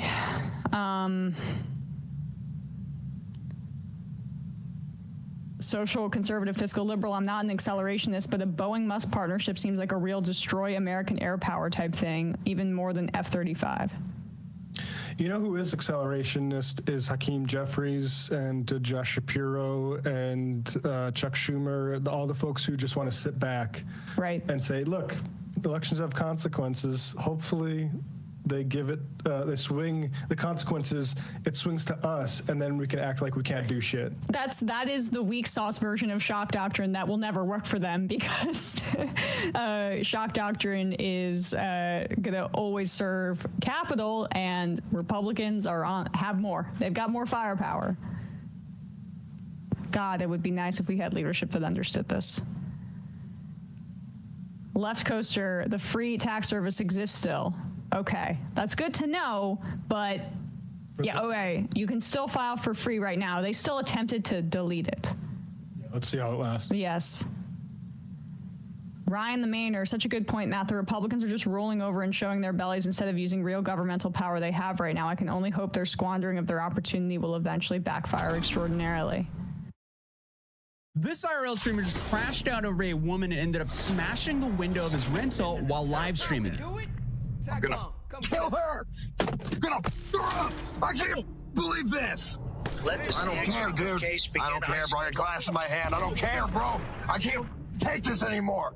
Oh boy, yeah, that's one way to react. So this is Ice Poseidon. We've recently talked about some of his antics in Japan, but he basically pioneered the modern version of IRL streaming, as he was by far the largest IRL streamer on Twitch until he was banned for essentially being deemed a brand risk after he was swatted numerous times, with the final one being on the plane in LAX. An online personality, somebody who streams video online, says it was a bomb threat and it was a prank. He says he was the target. I felt really bad for everybody on the plane because they just had to sit there because of this guy who called. He called in and said that I had a bomb on the plane. That's what he said. He was pretending to be me. And I mean, the laundry list of things that has happened throughout his career is too much to name here, but it's safe to say he's been a controversial figure for a while. But recently, he's been doing this challenge of IRL streaming 100 days straight while in Asia. And this has definitely taken a massive mental toll on the guy, especially a month in. We're actively watching a dude completely lose his mind live. And this is all really about a bunch of self-inflicted reasons that stems from the types of people he associates with, his actions while streaming, the toxic audience that's entertained by his downfall, and the people who are actively hunting the guy down, and then his girlfriend. And as I said previously, this is all happening while he's live streaming 24/7. So there's obviously a lot to cover, but let's stick to the main moments around this big viral crash out. Apparently, this live stream challenge has put a lot of stress on him and his girlfriend, as his girlfriend is not with him in Japan. She's at home in the US. He's live streaming 24/7, so he can't really be there for her. And he's also being a dumbass around other women on his live stream. And I mean, that just definitely rubs salt in the wounds of his girl. So I guess one of the big things that people are talking about is there's some nose job speculations. And I'm saying speculations because I don't know what's true. But people are saying that she stole $20,000 from ICE to go get a nose job. And the nose job apparently didn't go well. Hence the reaction. I can't believe this! But from what I can tell, that's not true. At least the first half. I did confirm with ICE that she did not steal the money from him, and he willingly paid for it. But here's one of the viral clips that led up to the viral crash out. Man, I'm over here working my ass off, trying to make money for us to live, and she's complaining that I was mean to her for or whatever, dude. I don't even remember what the conversation was. I was just trying to say that if I'm starting to lose my mind a little bit, if you can just work with me, and if you can just make me feel better in that moment, so I can get out of this little cycle that I'm in, and then I can feel better afterward. Yeah, I mean, this is the downside of live streaming 24/7 for over a month, especially if you don't have clear and set boundaries with your significant other. Small problems suddenly become big problems. And if that happens, without a doubt, you will go insane. I don't want it. I said, I don't want it, bro. If you want to, I'll break up with you. I don't know. I need somebody who's going to be with me through thick and thin, support my feelings when I'm out here working my ass off while you're sitting home doing nothing. You're at home doing nothing. I'm out here working my ass off, going mentally insane, so you can live a good life. And I'm the bad guy? Well, you're at home doing nothing. Dude, it's tough, man. It's tough. Obviously, it escalated from there. About telling girls, oh, they got big son. I'm like, yeah, they got big. I don't give a. They got big. Yeah, I'm impressed by it. I don't give a anymore. I don't give a shit. Nothing, bro. I'm tired of this shit, man. Better step up. I'm tired of getting pressed by her too. Bro, I could so many of these goddamn girls out here and I don't. Okay, you better be thankful for that. If I want to say it, she got big. Yeah, she got big. What about it? Get the f over it. So I mean, this just looks like it's two emotionally immature people dating in public. There's 30,000 live people watching most of their interactions. So that's a nightmare for anyone, to be honest. And clearly it got to a point where he just completely lost it. Kill her! Go! Do her up! I can't believe this! I don't care, dude. I don't care, Brian. Put it in my hand. I don't care, bro. I can't take this anymore. Bro, so it's us, bro. You have glass in my hand, man. You. Yes. Stop the car. Oh my god. Stop the car. Huh? Stop the car. It's going insane. Stop the car. Yeah, this car, man. Are you okay, bro? I'm fine. Fine, bro. Crashing out. It's crashing out. I don't know why you can't just support me, but your worst time ever. Oh, worst get time. We go down in the car.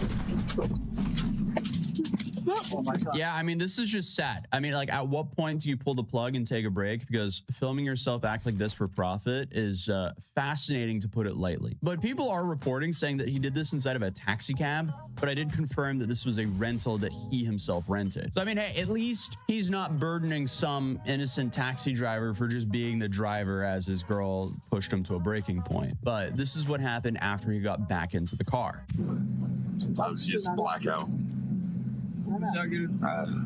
Especially when you're feeling really bad mentally. The feelings are uncontrollable. I just... Hey, we need to rest.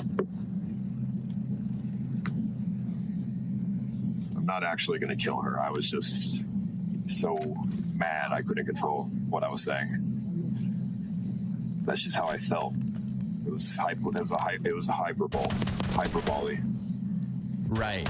Yeah, that's the massive downside of live streaming for over a month straight until you have a mental breakdown. But the upside is, I mean, obviously it's lucrative. The dude is making some serious bank from this. This is essentially just a live reality TV show that everyone can join at any time. But thankfully, he does go on to address the window. I got to pay for this windshield. It's probably going to be expensive. Maybe we'll see. How much is this? How much will this cost? We have our insurance. So. I don't think the insurance will apply to punching a window. Did you punch?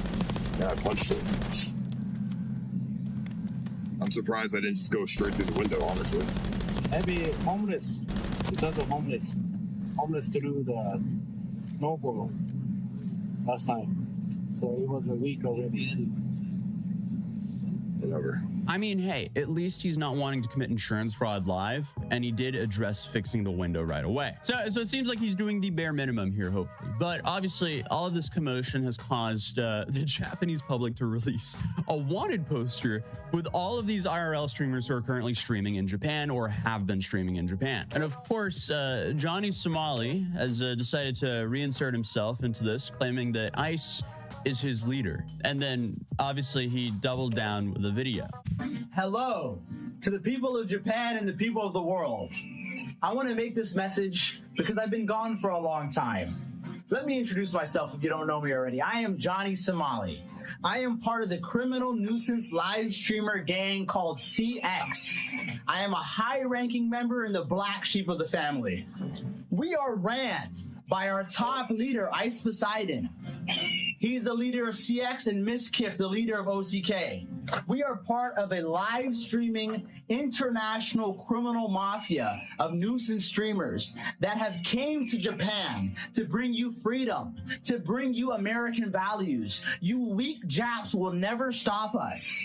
You will never stop CX. You will never stop Johnny Somali. You will never stop Ice Poseidon, Paul Danino, who is my mentor, my teacher, my leader. If it was not for Ice Poseidon, I would have never came to Japan. But it actually turns out that this account that created the wanted poster showing them is allegedly a troll account ran by Johnny or an affiliate. So it does kind of make sense that Johnny immediately used this post to insert himself into the conversation. At this point, they're kind of acting like crabs in a bucket. They're just dragging each other down and taking turns on crashing out. Ice is definitely not the leader or mentor of Johnny, though, as he's made it very clear that he doesn't want to associate with him at all. And if you try to arrest Ice Poseidon, if you try to stop Paul Danino or any of our group, if you try to stop ABZ Abdullah, the terrorist, the one that paid for all of our kick deals and steak deals, if you try to stop ABZ Abdullah, the SPAC, I promise you I'll be back in Japan soon. You'll never stop Kang Joel. You'll never stop Yubsama, Showtime, and all these leeches. We will destroy Japan, and I promise you, if you arrest any of them, if you stop any of them, if you attack any of them, I will come back to Japan and I will bring back vengeance. Yeah, the dude is currently banned from going to Japan, and he's stuck in Korea for who knows how long due to this ongoing trial. So it's not like he can actually pull up to Japan and do anything. And speaking of which, this is definitely not going to help his trial. What will be interesting to see, though, is what his trial outcome will be, because just looking at it, he's been playing all of his cards in the worst way possible. So you would think that he would get some serious time for all of this because he's doing everything wrong, essentially. Because the dude is literally doing the opposite of what any reasonable person would do in a situation like this. So it'll be really interesting to see what he actually ends up getting in South Korea. But when it comes to Ice Poseidon, though, he's not even halfway done when it comes to his 100-day stream marathon, and he's already crashing out like that. So I'm worried worse things are going to happen throughout this, but who knows? Hopefully my worries are wrong. That is not stopping the Japanese public from literally hunting Ice. So he's had his life threatened multiple times. He's currently being stalked. So the Japanese public, they are just over with any live streamers who can come across as disrespectful for their culture. And I mean, after Johnny Smalley, it makes sense to me that they would push back on anyone who's essentially profiting from being live and teetering on being disrespectful in their country. But either way, it'll be interesting to see what happens here. But YouTube thinks you'll enjoy this video, so I would definitely recommend checking it out. If you're new here, feel free to subscribe, and I'll hopefully see you guys in the next video. Peace.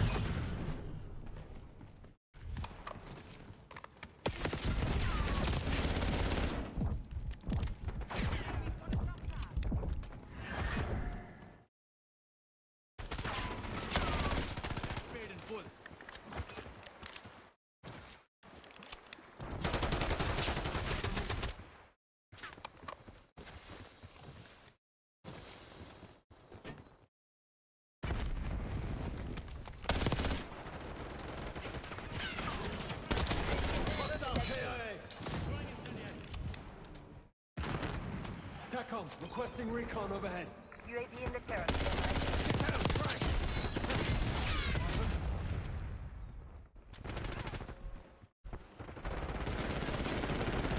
Did Mitch McConnell die? No. Not yet. It should be within a... I do. I get IVs twice a week. For real. Do you really? I get IVs. I just got one yesterday. What for?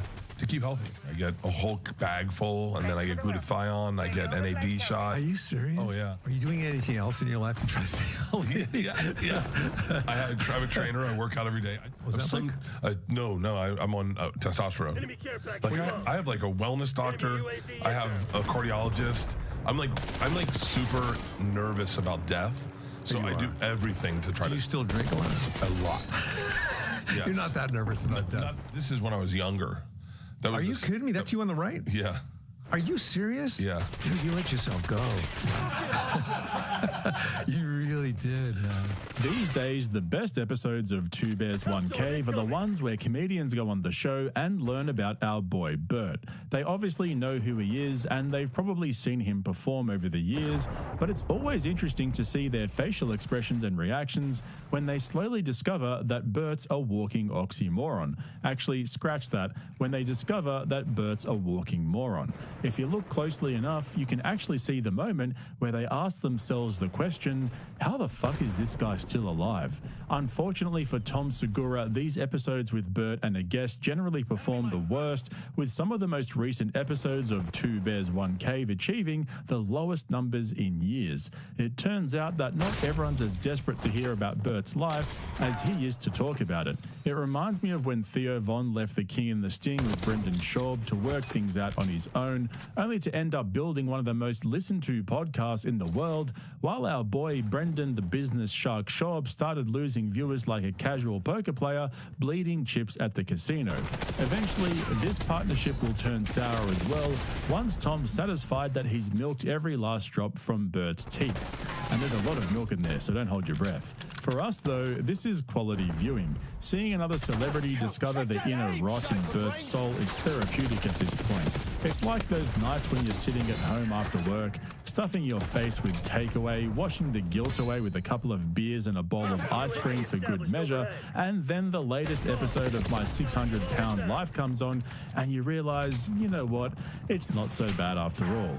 And so on the latest episode of Two Bears One Cave, our boy Bert was joined by comedy veteran Kevin Nealon, who's appeared in several Adam Sandler movies, as well as a bunch of TV shows. But like almost all old school comedians, he started out as a struggling stand-up comic, making his way up through the Johnny Carson show and then Letterman, before joining the cast of SNL in the late 80s, where he stuck around for 9 seasons. Watching him interview Bert was like a throwback to late night TV, except it's Bert's podcast and it's 2025, not 1998. But just before we go through the cringiest bits, I have an announcement to make. The Podcast Cringe merch store is now open, and today I'm wearing my Comedy Assassin t-shirt and hoodie designed by Kidney Theft. If you haven't heard, Austin, Texas is the comedy capital of the world. It's home to the top 250 comedy assassins. Everyone's on notice. The real killers are here now, roaming the streets, maintaining order, and protecting our free speech, one dick joke at a time. It's the wild, wild west out here, and thank God we have the top 250 comedy assassins to protect us pedestrians. So check out the links below or just head straight over to podcastcringe.com to get your Comedy Assassin t-shirt and hoodie, as well as a bunch of other exclusive designs only available from the Podcast Cringe merch store. But enough about Kevin, let's talk about Bert. Stand-up is, that's all I want to do, and here I am all these years later still doing it. Isn't it crazy? Because I didn't know you could do other things. Like I was like, I didn't even know. You didn't know you could do other things. I didn't know I could do anything. When the first time I did stand-up, it just felt so natural to me. So I'm getting rewarded for the thing that my dad bothered my dad. What did he do for a living, first of all? He's a lawyer, he still is. Oh. He's a lawyer. He's very proud of me now, but I think understanding me was tough for him. Yeah. Because I just was very different than him. So your dad was kind of tough on you growing up. I wouldn't say tough. My dad. So you hated your dad? Is that what you're saying? No, I didn't hate him.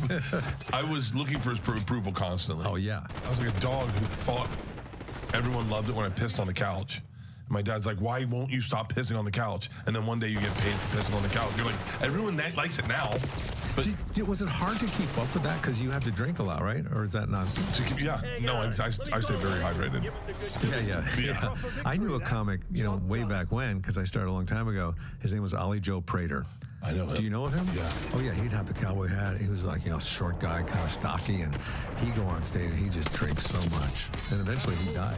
Okay, that's actually fucking diabolical. Bert Kreischer reminded Kevin of a 20th century comic called Ollie Joe Prater, who died at the age of 45 from a stroke. Ollie died from being Ollie. He was hysterical. Talk about the redneck, that is Ollie Joe Prater. Ollie is coming to you. So naturally, I looked this guy up and found this trailer for his DVD, Get Out of My Way. He's basically a cross between Bert and Stavros wearing a cowboy hat. The guy was a dozen JRE appearances away from selling out arenas. But the fact that he was the first comic that popped into Kevin's mind when he asked about Bert's drinking was by far the best part of this episode. And the way he finished it off with, yeah, he eventually died, was the icing on the cake. And that's how they got into the topic of Bert's health. Whenever someone brings up his problem drinking, he straight away tries to convince them that he's a super healthy guy who gets regular checkups. We've heard him say, "I'm the healthiest I've ever been," at least a dozen times now, while simultaneously looking like an inflamed parody of himself, wheezing like he's having an asthma attack, except he doesn't have asthma, he's just breathing normally. Seeing the guest realize that Bert's an absolute fucking idiot who's doing everything in his power to not stop drinking is basically a weekly occurrence. And I think for Kevin, because he's in his early 70s now, he's a lot more aware of how dangerous drinking that much is for your health. He would have seen so many of his friends go off the rails because of their drinking and completely ruin their careers. But because Bert's got money to burn and copies whatever Tom does, who copies whatever Rogan does, he's got it all figured out, in his own head at least. I remember I had to pick him up once. We drove up to Visalia to do a gig. Yeah. And he picked him up from a hotel that was right on Sunset, not far from the Whiskey A Go-Go. And he just stunk of liquor all the way, and he pretty much slept all the way. He was hungover. And then I had to drive him back again. But it doesn't surprise me that he didn't last that long. No. I get my blood work done every 6 months. Transfusions or just? I do. I get IVs twice a week. For real. Do you really? I get 2 IVs twice a week. No, I get IVs. I just got one yesterday. What for? To keep healthy. What's like B12 or something? I get everything. I get a whole bag full, and then I get glutathione. I get NAD shot. Are you serious? Oh yeah. I won't say his name. I have a friend. I know who you're talking about. It's Tom Segura. It's Tom Segura, isn't it? That's your friend. Yeah. And his he was the one that got me on IVs. He gets IVs all the time. You go somewhere to get that done? No, they come to me. They come. Wow, you're fancy. I got a nurse that comes to me. No, wait, you're like Michael Jackson. Oh yeah. You ever do the propofol? I would love that. Oh my God. I would love propofol. I would love it. So you're doing this to try to stay healthy. Yeah. Are you doing anything else in your life to try to stay healthy? Yeah. I have a trainer. I work out every day. I just bench 325 You look like pounds. you've kind of slimmed down a little bit. Was that No, I'm on testosterone. Like I have like a wellness doctor. I have a cardiologist. I'm like super nervous about death. So I do everything to try to. Do you still drink a lot? A lot. Yes. You're not that nervous about death. I get to the gym. I work out. And then as soon as I'm done working out, like this morning, it was like right when I got out of the sauna, I was like, I could drink tonight. You know, it's one night. What are we going to do? What are we going to quit everything? We got an IV. We worked out. We saunaed. We polar plunged. We feel good. Have you ever had any heart issues? No. I don't think people realize that the amount of shit Bert takes and still looks like a hopper ball with limbs, I mean, he should look really good. Same with Tom Segura. I'll come back to Tom in a moment because Bert tries to throw him under the bus as usual. This is the Joe Rogan hangover. It's the Austin Comedy Starter Pack, TRT, vitamin IVs, sauna, cold plunge, kettlebell swings, and lots of drinking and smoking cigars. These guys will waffle on about how important it is to eat organic foods and stay away from processed shit while swapping out nicotine pouches mid-sentence, followed by a sip of whiskey and a puff of a cigar. And then they'll call in a vitamin drip the next morning, rinse and repeat. The blatant hypocrisy and bullfuckery they display on a weekly basis on their podcasts is funnier than anything any of them have ever done on stage. We're talking full lolcow status at this point. Like, for Bert to look the way he does while taking all the stuff he just rattled through, he'd have to be drinking like a fish and eating takeaway 3 times a day.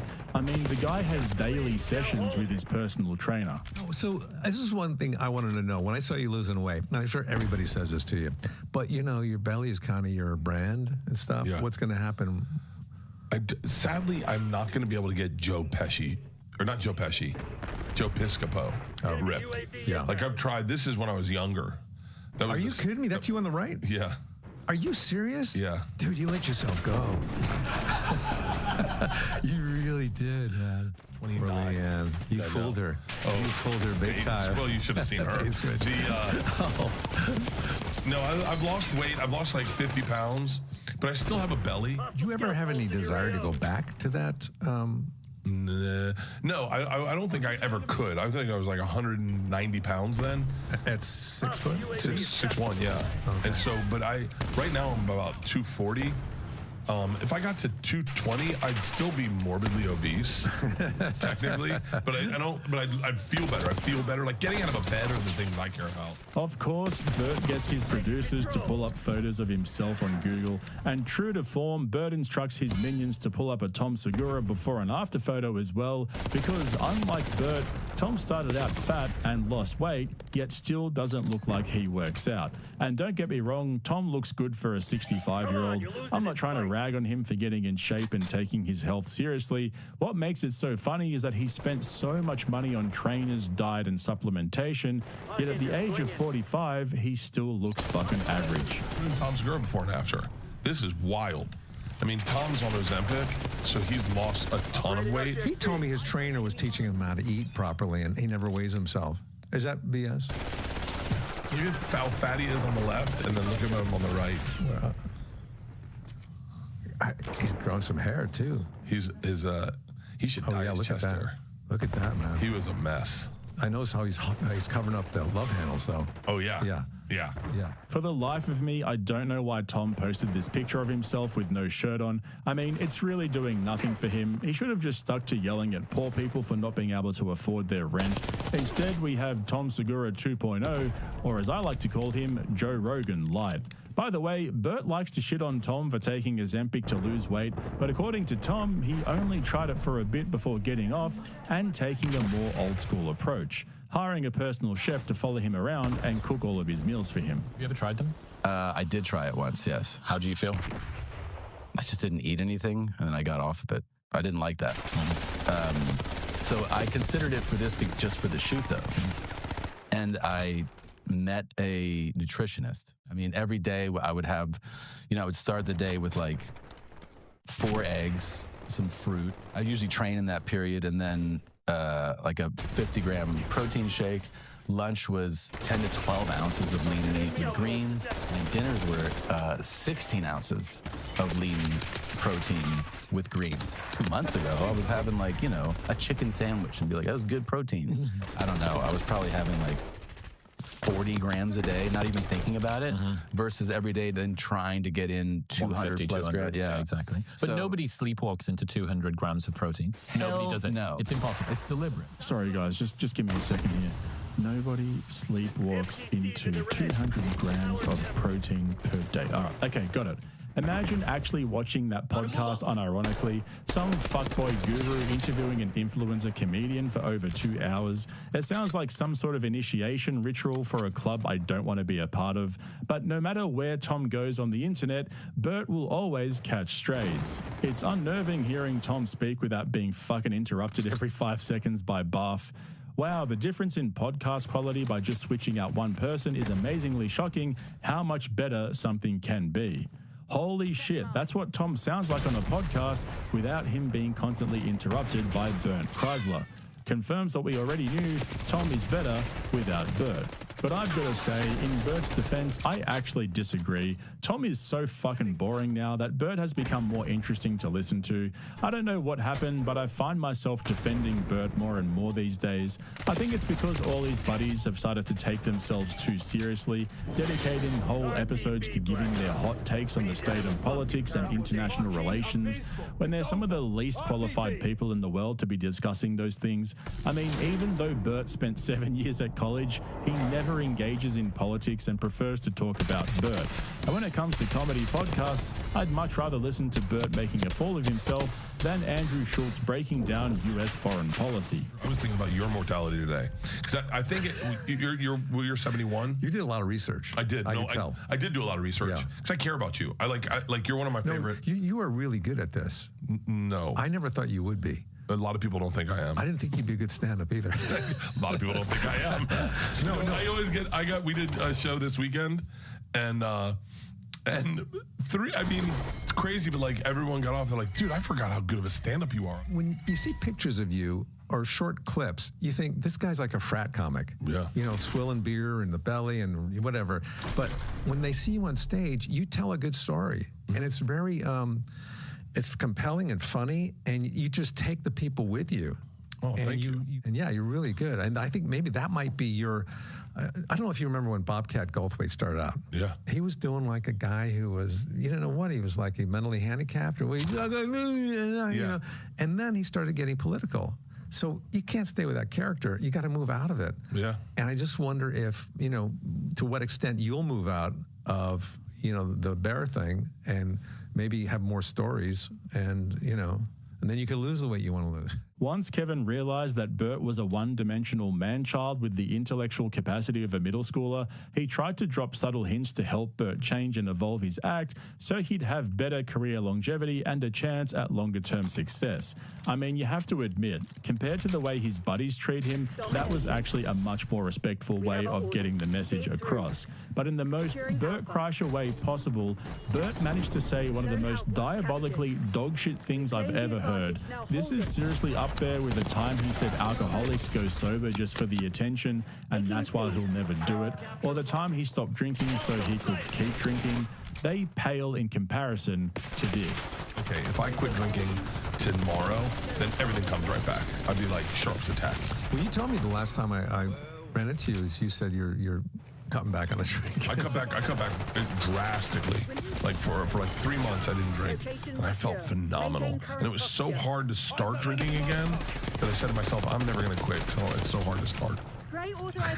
That is the most stupid fucking thing I've ever heard Bert say. But when Bert says it, somehow it just makes complete sense. How is that even possible? I've decided to never stop drinking again because I find it too hard to start drinking again once I've stopped. Fuck me dead, that's actually insane. And the worst part is, he wasn't even joking. He said that with one of the straightest faces I've ever seen. Not a single lie was spoken, just straight up honesty. It's almost admirable that someone could be that delusional without so much as a hint of irony. The only thing that could get better than this right now is Bert completely misreading the room and thinking that people were laughing with him instead of laughing at him for being an absolute clown. Letterman said, you know the guy that does stand-up shirtless? And he goes, yeah, Bert Kreischer. And he goes, he's amazing. He's an amazing comedian. And he doesn't have his shirt on. And he said, yeah. And he goes, and he never mentions it. He doesn't talk about it. He just takes his shirt off. And he goes, yeah. He's like, but he's a great comedian. He's like, yeah. And David Letterman was like, it's just first time I met Norm Macdonald, I got off stage and he was crying, laughing on the other side of the curtain. And I thought he was laughing. I don't know what he was laughing at, but he just kept going, there's no shirt on. There's no shirt on. There's no shirt. There's no shirt. Yeah, you forgot your shirt. Yeah. Bert Kreischer has almost single-handedly kept middle school humor alive, staying true to his art form and refusing to evolve or change his act since the 9th grade. Nikki Glazer said it best at the Tom Brady roast, "Bert, I love you. You know I'm such a fan of your joke." Not realizing that David Letterman and Norm Macdonald, two of the most well-known deadpan comics in history, were actually trolling him for not wearing a shirt on stage, fills me with so much joy and amusement. But like I've been saying for the last couple of videos, I'm starting to appreciate Bert in a different way this year. Tom Segura is basically dead to me now, and Joe Rogan is borderline unlistenable unless he's got a comedian on the show throwing jokes at his head like an arrow hitting the side of a Cybertruck and bouncing straight off.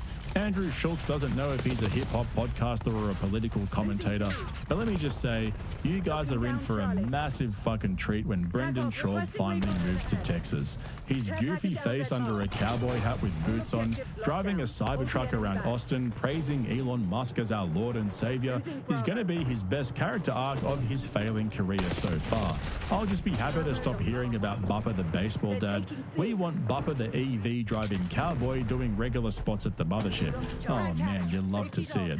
And speaking of Austin, Texas, make sure you check out the links below or just head straight over to podcastcringe.com and check out my new line of Comedy Assassin merch, as well as other designs such as Business Shark and Bomb Expert. Otherwise, sign up to my Patreon via the link in the description for my longer form uncensored content. And don't forget to like this video and subscribe to my channel on YouTube while you're here. Thanks for watching, guys. Which comedians was he shitting on when he said your friends aren't funny? I don't know. Not to make it awkward. Listen, he Why said would that. he do that? Would he drive, is that your shirt? Drive fast, all gas? Bro, where's mine? Give me one. I don't know. You drove me a Tesla. I like those. But I like the way it looks. What does it say in the back? Anti-electric vehicle club? Oh, how dare you? Well, they can drive it in your. You drove here an electric vehicle. I didn't ask for that. I asked for your GT. Ford GT. Brendan Schaub's comeback tour has finally kicked off for 2025 with an appearance on the latest JRE Fight Companion for UFC 312. He was joined by registered sex offender Brian Callen and former UFC welterweight champion turned top 250 comedy assassin Matt Serra. Seriously, when the funniest guy in the room is a 5'6" bald dude on TRT with violence in his DNA, you know there's something gone wrong. And I'm not talking about Rogan here either, but by far the funniest thing about Rogan's live streams is how Jamie has turned off the live chat. There's absolutely zero doubt in my mind that it's mostly to do with the fact that everywhere on the internet Brendan goes, he gets trolled in the comments. Even after the stream was finished and Jamie took it down to edit a few bits out before uploading it as a video, the comment section was going hard. Love how Brendan Schaub can be so wrong so often with confidence. Schaub's self-awareness is almost as good as his MMA career. Always love listening to Brendan talk like an expert, then be wrong about everything. Brendan's podcast logic. 1. Agree with the person talking. 2. Repeat person talking. 3. Number 1. It's a good vibe with 3 comedians and Brendan Schaub. Schaub is so bad, and he's moving to Austin to be closer to Daddy Joe. Yep, that's right. Brendan confirmed in this episode that he is in fact moving to Austin. More on that later though, because seeing Rogan and his buddies getting so worked up over the comment section is some of the funniest shit you'll ever see. When it comes to interacting with their fans, nobody comes close to being as sensitive as these green room murderers. Remember last year when Brian Simpson just wanted to see what the internet thought about the controversial split decision between Gamrot and Dan Hooker at UFC 305, but got absolutely shut down by Rogan Hinchcliffe and Brendan Schaub. Split decision. Oh, y'all don't do live comments? What? What are you doing with this stunt? I'm on YouTube. Let's be with the people in the room. Let's not connect with folks outside that have nothing to do with us. You're watching us on YouTube? Yeah, what are you doing? I'm just keeping up with the zeitgeist. What? Yeah, don't do that. Don't do that. Don't do that. Not while there's 3 other people in the room and we're also on YouTube. No. Were you just watching you on YouTube right now? Yeah, bro, this is ridiculous. You want a mirror or something? Look, guys, we all making too much of this. We're to see who agreed with me. Oh, you were about to be watching you. Don't ever let them know you're doing that either. Well, y'all are more famous than me. That doesn't bother me. It doesn't matter. It's like you're dealing with crazy people. Yeah, you'll stay as famous as you are. You keep doing it. Also, you're doing it while you just hang out. Yeah, take care of them. Yeah. There's the shampoo shit right there. I was right. You were wrong. 1, 2, and 3. A split decision, though. Yeah, I said split. Yep. I actually agree with Rogan about staying in the conversation. It is kind of weird to have your laptop out while you're on JRE on a live stream to read the live chat. He could have just asked Jamie to check what people were saying on Twitter or whatever. But the cope from Rogan and Tony calling their fans mentally ill and crazy is so fucking wild. These guys will sell anything and everything to their fans with a straight face. But when it comes to the live chat and comment section, all of a sudden their fans are crazy people who shouldn't be heard under any circumstances. And heaven forbid their fans know that they read any of their comments. Like Tony said, you're not going to get famous if you read the comments. It's all about dick riding Rogan to fame and fortune while ignoring the people who got you there. And speaking of dick riding Rogan, did you hear Brendan the Parrot Schaub agreeing with everything Rogan was saying as if he isn't the most hated man on the internet? I don't know if you guys have heard or not, but Brendan's back in charge of his socials. Bappa will take it from here, B. Like I was saying, though, on the latest JRE Fight Companion, the funniest guy in the room was Matt Serra.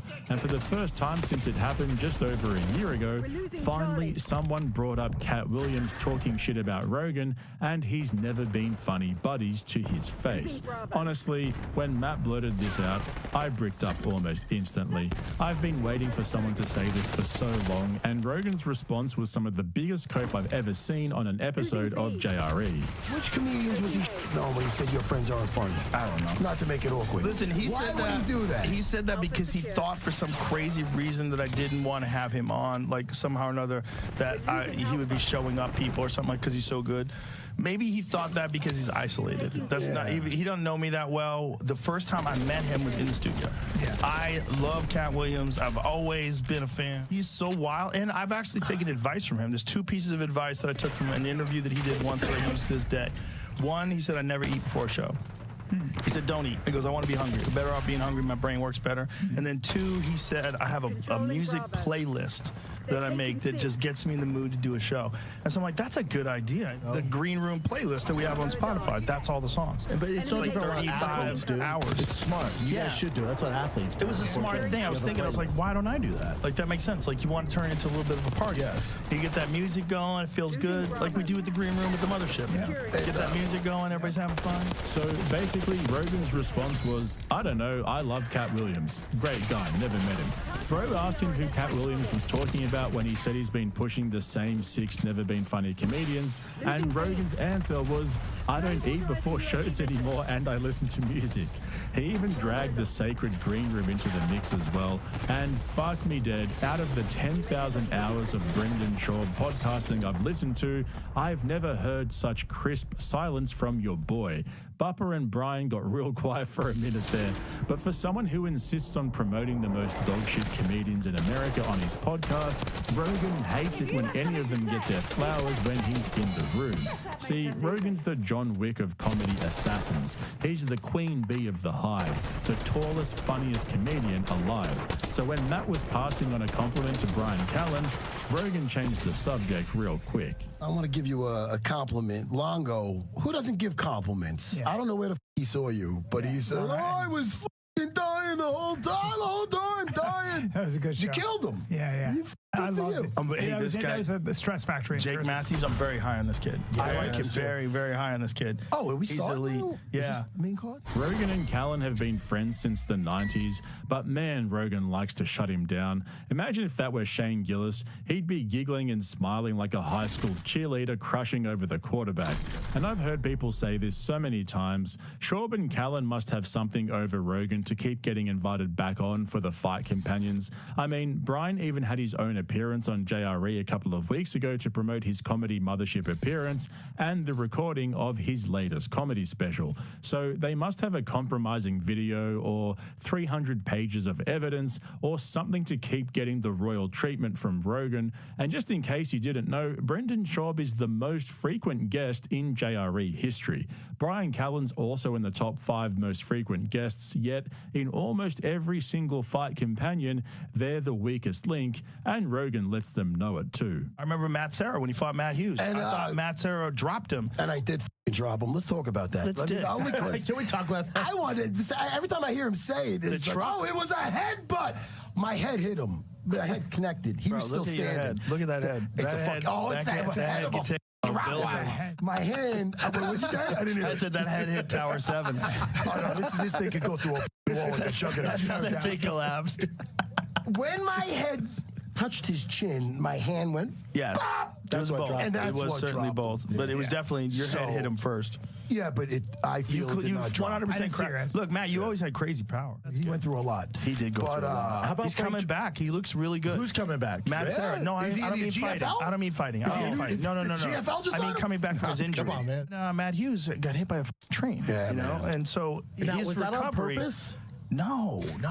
His car stalled out or something. I don't know what happened. I don't know, but it's depressing. I don't know what happened. Yeah, either way, it sucks. What are you talking? What the you introduced to the conversation? Jesus man Christ. can't ask questions. I don't know. Christ. It's a train track like it's Looney Tunes. I don't know. Maybe he had Somehow he got information on NASA. There's a massive opportunity for Rogan to have some awesome guests on his fight companions, like ex-fighters or even former MMA referees. Instead, we get 2 fucking degenerates who can't seem to capitalize on the Rogan bump. It's insane how shit their podcast numbers are, especially Brendan's solo Schaub show, where he speaks into a microphone all alone in a studio, looking into a camera with nobody on the other side. And speaking of, let's get to Brendan being an absolute fucking dumbass. And let me just say up front, I get it. Brendan cops a lot of shit. Some people think it's bullying. For me, I see it as a public service. In fact, even the first judge in his lol suit who ruled against him in the lower court described videos shitting on Brendan Schaub as being heavily in the public interest. Thank him, B. But the thing that people seem to forget is that your boy does it to himself. He tries to attack or go hard on someone, but it always ends up backfiring on him. I mean, on what planet did Bupper think it would be a good idea to call someone out for being a poser? Bro lives in the glassiest of houses. Prado's busted up on his right eyebrow. Yeah. Joe, you know, it was one of my favorite moments where you guys f***ed up when you had Zuckerberg on, and he goes, I hunt. Oh, no. I went like this, yes. What does he hunt? I went, yes. He goes, and then my favorite goes, I bow hunt. I went, thank you, God. I love because I saw Joe go. I saw Joe go, do you? No, what kind of bow do you use? I think he did. He just forgot his bow. I would never forget my bow, but I'm a fanatic. Like I shoot archery every day. Yeah, because you shoot bows and arrows. Yeah, he does. There's video of him doing it. No. He definitely has. That's like saying I play laser tag. He definitely bow hunts pigs. He lives on an island. He has an island in Kauai that's infested with wild pigs. He does hunt them. I've seen videos of him doing it. I've seen him. It's just someone gives him a bow. He doesn't look at it. He doesn't care. Rogan was real quick to defend his billionaire oligarch. I'll come back to shitting on Brendan in just a moment, but he was right. When Zuck 2.0 tried to bring up his bow hunting exploits with Rogan, it ended up falling flat on its face, which honestly, I'm here for. These are the JRE moments I enjoy the most, when the rich and famous elite corporate overlords come onto JRE to reinvent their image, but mess it up completely. If you do wind up eating that meat from the animal and you were there while the animal died, like you put it all together, like, oh, this is where meat comes from. Yeah. Which is another reason why things have become sort of emasculated, because that energy is not necessary anymore to acquire meat. Actually pull the trigger, kill the animal yourself, cut it up, butcher it, cook it. You knew what you were doing. Yeah. Although my favorite is bow and arrow. Mm-hmm. I mean, that's, I think, like the most, that feels like the most kind of sporting version of it. Yeah, if you want to put it that way. Yeah. I mean, if you're just trying to get meat, it's not the most effective. The most effective is certainly a rifle. Yeah, no, I mostly use a rifle just because it's so much more efficient. Your conversion rate is so much higher, but it's, but yeah, another. What kind of bow do you have? Gosh, I didn't get to do it this season, but, do you know the company that makes it? No, off the top of my head. I have to know. Yeah, no, this is embarrassing. This is embarrassing. I can get you hooked up. Yeah, I think it's like just a compound bow that I got strung to my draw length. And did you get someone to coach you? Yeah. Who coached you? It's basically a bunch of the guys who help run security around the ranch. Okay. Bro was planning that moment for months, only to come on and completely bomb. Someone definitely got fired over that one. But now that Dana White's on the board of Meta, Joe's got to bend over and let Zuck have his way with him, to support the cause. However, we can't let Brendan off the hook here, because later on in the podcast, he would also become a bomb expert when he tried to flex his hatred of electric vehicles on Rogan, completely forgetting that Rogan had just taken delivery of a custom Tesla Model S. And just like Zuck, Brendan had been waiting for this moment for months. Finally, Rogan acknowledged his shitty little YouTube channel that hasn't broken 10k subscribers, called Drive Fast All Gas. Well, it actually started out as Toontown, but Brendan allegedly received a seasoned assist from Disney, so he changed the name to Drive Fast All Gas, which makes more sense when you read it as an acronym. What is Drive? Is that your shirt? Drive Fast All Gas? Bro, where's mine? I don't know. You drove my Tesla. I like those. But I like the way it looks. What does it say in the back? Anti-electric vehicle club? Oh, how dare you. Your electric vehicle is something else, though. I'm a little jealous, and I'm not in the car. But like I was telling you at dinner, my thing was I was so angry at Newsom trying to ban combustion engines. Yeah. I had so much anger, but now I'm moving to Austin. It's kind of leaving. Good. Tesla's got a factory here. I know. And get yourself one. I'm getting one. Get yourself a Cybertruck and put the Fighter and the Kid logo all over it. Just drive around town like a pariah. Let's go, baby. There you go. Confirmation from the man himself that he's moving to Austin. Say less. Our predictions from my post last week are starting to come true. One by one, all of the above will happen. But like Brian was just saying there, Rogan recently took delivery of his custom-tuned Tesla Model S from Unplugged Performance, and in another gift from the internet gods, they decided to make a little video of them delivering the car to Rogan's house, but they were so focused on Rogan that they forgot to show us the car. I feel like I'm watching a guy trying to sell a car and the buy isn't completely sold. Why is cameraman more focused on Joe's legs than the car? The cameraman is definitely getting replaced after all them comments. Terrible cameraman. Next time, give us a clear 360 of the car, please. I felt it was needed in the video and we never got it. The build and the whole reveal has been a mess. Show off the damn car and all the parts and hire a proper social media manager for fuck's sake. Joe's legs are made out of carbon fiber. And so after getting roasted for fangirling over Rogan's legs, they ended up posting a comment addressing all the backlash. We appreciate the constructive criticism on wanting more footage of the car and a 360 view. The last thing we want to do is not showcase Joe's epic custom build as fully as possible. We have more footage and will release another edit that shows the car more clearly as a response to the comment requests. We'll also aim to improve 360 capture of our vehicles in future videos. For this particular video, we shot with Joe in one take quite rapidly, so as a result, the content capture with Joe was raw and imperfect, yet still greatly enjoyable to us. We hope to our viewers too. Okay, seriously, who the fuck wrote that? That sounds like something out of a drive fast all gas video. And why is Buffer promoting his car brand when the last time he posted was over 4 months ago? What are we doing here, B? But in all honesty, I'm so ready for Brendan's Austin, Texas arc. If you thought Tony Hinchcliffe's boots were cringe, wait until you see Buffer when he settles into his new digs up the road from Papa Rogan. He's going to become a gun expert, buy a Cybertruck, and try to pierce it with a bow and arrow. Him and Chin will start posting barbecue videos. Oh man, it's going to be a peach's delight. Just don't ask Bubba to point out where Texas is on a map. If you're the first find in the main card, you're there to finish. Well, also, he's trying to make a name for himself, and he's in Australia, you know, home country, the whole deal. That's where he's from, right? You have to have your hometown boys when you have a fight on a card in the motherland. That's why poor Strickland going back there. Yeah, but Trickus is from South Africa. It's kind of neutral ground. It's the same area. Same area. It's same area. Oh, yeah, it's just different continent, but you know what I mean. Totally close. Closer than Vegas, where Strickland is. Yeah, not much. Brendan really has absolutely no geographical awareness of the world around him. Now, I believe they're on opposite sides of the globe. They are. It's like this, right? Yeah. It's like this. Yeah. Santa lives here. Yes. Polar bears live here. Yeah. Santa doesn't want to be eaten by polar bears, so he's up here. That's how you remember it. Yeah. Polar bears are down here. Yep. Why do they show polar bears at the North Pole? Because polar bears are in the Arctic. Yes, Arctic. And the Arctic would be the North Pole, and Antarctica is the South Pole. Make sure I'm right about that. I think we all learned something here today. Where's the North Pole? The North Pole is the Arctic, and the Antarctic, and the South Pole is the Antarctic. The Arctic is center of the North Pole. Okay. So the Arctic has the North Pole where Santa lives. South Pole, as I said. So Santa lives in the Arctic. The amount of knowledge Ron has. Let me ask you this. Why is it important to know where Australia is? No, this specific. Why is it important to know where Africa is? It's the same thing. How long was it on? 2 seasons. Yeah, and you enjoy doing it? Yeah, it's fun. Season 1 we went to Asia forever, and then season 2 we went to Europe, Africa, and Have you went to Africa? Well, just for one location. We were in Morocco.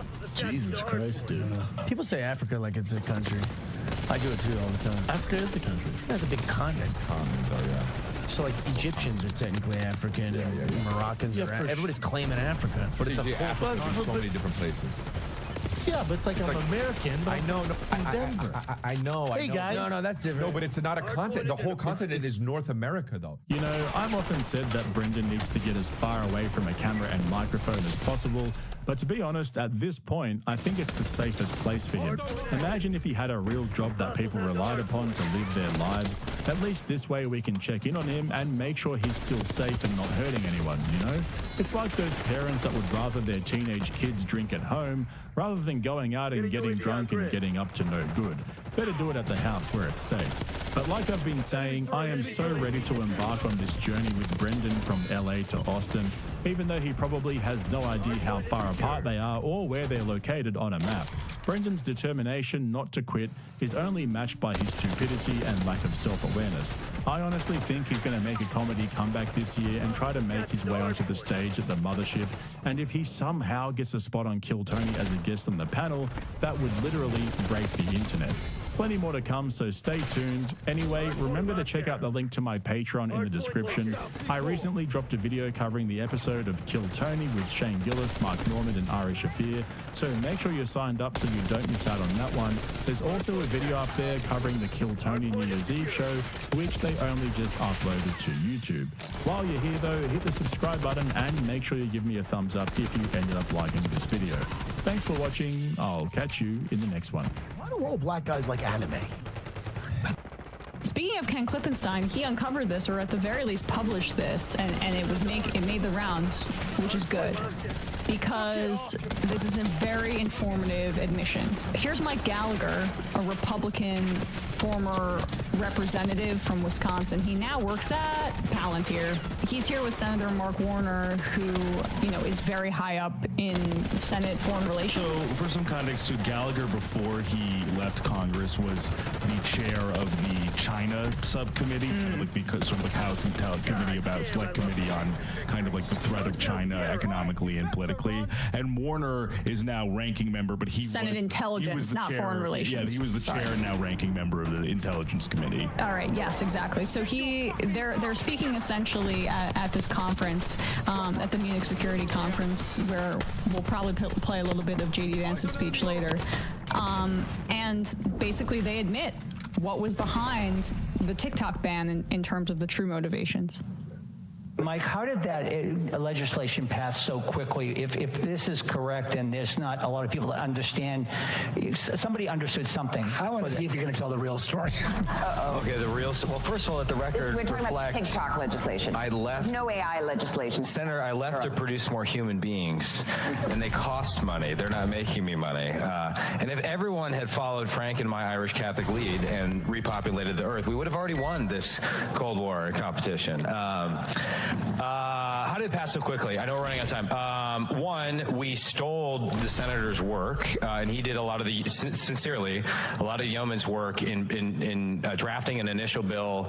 We were able to sort of learn from that experience. We refined the approach. We worked with him. We worked with the executive branch. So we had a bipartisan consensus. We had the executive branch, but the bill was still dead until October 7th. And people started to see a bunch of anti-Semitic content on the platform. And our bill had legs again. And then there was a huge miscalculation by TikTok. When it became apparent that we were going to pass it out of committee, they forced sort of a pop-up on the app that allowed people to call their members of Congress. Let's just pause it for a kids were sec. calling into their members of Congress during school hours. Pause it, please. So we'll go back 10 seconds. I just want to lay out what was just admitted to there.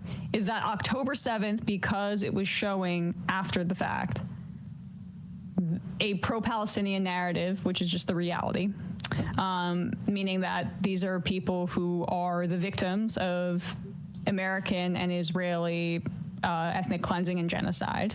And here are the horrible images that you're going to see on your phone. I think it had a real effect on the election in the sense that the party that was responsible for this lost. Decided they'd rather support Israel than win an election. And it's not folks that went to the ballot box and voted for the Republican that are really the problem, although there were, I'm sure, some folks that did that with Trump. It was a lot of people that stayed home. And this is an admission here by somebody who now works for Palantir, former Republican, that what got it over the finish line and got it into the bill that included Ukraine and Israel funding for weapons was the fact that it was showing too much of a pro-Palestinian, and he would say anti-Semitic narrative on TikTok. Now, Palantir, it's important to note, is founded by Peter Thiel. Peter Thiel is a major investor in Facebook. Was at the outset. I'm not sure what his position is right now, but at the very least, he's made billions from Facebook and now Meta. Guess what's Meta's biggest competitor? TikTok. Because Instagram is the app that would benefit the most from TikTok being banned. That's pretty important to disclose that. He works for Palantir now, which was founded by the same guy who has a major stake in Facebook. Biggest competitor to TikTok. And yes, he was on the board of Meta until he left in 2022. Peter Thiel did, but I would not be shocked if, I doubt he sold all of what he has invested in there and that. But either way, let's go back a little bit and hear the rest of this. This would be clear to people. This is Democrat Senator Mark Warner. Yep. Who started all the work on this, and then it got pushed to the finish line by a Palantir person. From Virginia, Mark Warner, where a lot of our weapons manufacturing and that kind of lobbying happens. became apparent that we were going to pass it out of committee, they forced sort of a pop-up on the app that allowed people to call their members of Congress, and kids were calling into their members of Congress during school hours threatening to commit suicide if TikTok went away. And for those of us who are concerned about the use of this platform for propaganda purposes or brainwashing, it sort of proved the point in the moment, and suddenly the bill passed. So it was the threat of espionage, the threat of propaganda, the good work of Senator Warner, and a few other players that all conspired. And he got it out of a committee that is the most diverse in the House. Oh, good. From left to right, 50-0 after a classified. That was he did it was evil. People would not have bet on, but he and his Democratic colleagues did some great. But to your point about democracy, I mean, that was a 3-year endeavor and it failed, 100 times, and we just had to keep working it. So let me do this. We are out of. Do you think that woman in the middle is a little bit like, you guys revealed a bit too much here as you're talking about democracy and like, we banned this app because there was too much information and free speech on it that we didn't like. Anyway, the Free Speech Party, the Republican Party that I represent, no contradiction there. Want to talk about propaganda? There was a shooting down in Miami. I guess it was a few days ago. Horrific. I think that this guy killed 2 Israeli tourists. Well, I don't know if they're dead or not. Okay. We won't, I guess, then go into more of the details on this, but there was a shooting that was... An Ashkenazi Jew shot 2 Mizrahi Jews thinking they were Arabs, and then now the Mizrahi Jews are saying that they were shot by a Palestinian. Yeah. Zionism. Did TikTok do that? Or was that Zionism? Zionism is the acute threat of hatred to confront in the world right now, and it is actually motivating policy towards censorship.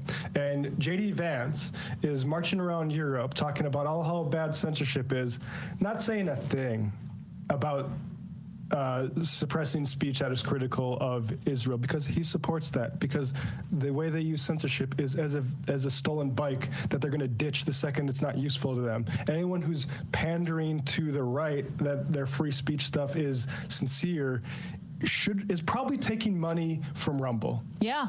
Well, at this same conference, you teed that up perfectly, Matt. Here's J.D. Vance, Munich Security Conference. This pissed off a lot of people in Europe over the weekend, but this part in particular bothers me. Oh,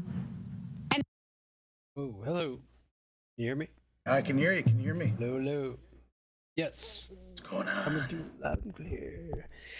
Yo, Not much. It like literally waits until I'm on the microphone to start meowing loudly. Dude, you... Nice. You know what, dude? We're gonna have to talk later. You cat. You're in trouble. All right. How you doing? How's your day? Oh, pretty good. Yeah, I didn't leave. I stayed in all day. I did my taxes though. I just finished. Right on. Very cool. Very cool. I still need to... thinking about numbers. I think I'm gonna go on the H&R Block, like down around the corner from me. It's open on Saturday. I think I'm gonna try to get my work together and do it this weekend. I'm taking Thursday off as the building manager, and I think assessors or whoever. I need to get into my apartment. They're checking all the units. Okay. I don't know what's going on with that, man. I don't know if construction's gonna start and it's gonna start getting really loud around here, or. Oh man. Let's see what happens. Yeah, if there's like wiring, they have to check all the units, maybe. Yeah, I mean, I'm not too worried. I'm this side of the building. You know the staircase you guys came up to get to my apartment. Like that whole side is. Like it's the staircase over on the other side, and like the apartments down the hall from me are like closed off. Like I think they like either burned out or got wet or I don't know. They're like shut down. The carpet is all ripped out, like just to the just past my apartment. I can't really express how lucky I was. Damn, dude. Anyhow, I don't want to think about that.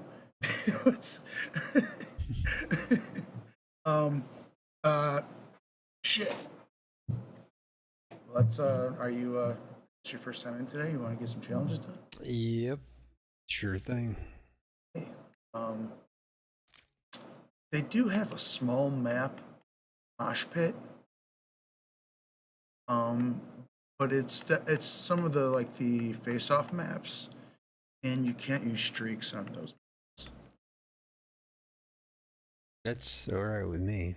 You want to try the shotgun challenge, so. Oh, all right. You want to try the small net mosh pit? Sure. All right. Hopefully yeah, I don't have anything to do with kill streaks. What's that? I don't have anything to do with kill streaks. You're coming in very quiet. Challenges. I'm gonna turn you up Am I? little bit. All right. Check. I check. Check. Can you hear me? I can hear you. Can you hear yourself? You're echoing. Yeah. Wait, no. All right. No. You're not echoing. Okay, cool. Awesome. Nope. Shit. Let's get into it. Let's try this mosh pit. All right. Hopefully there's. Okay. Hopefully we don't like run into like a seek and destroy or something. Or I can't say what game mode was there. Deathmatch.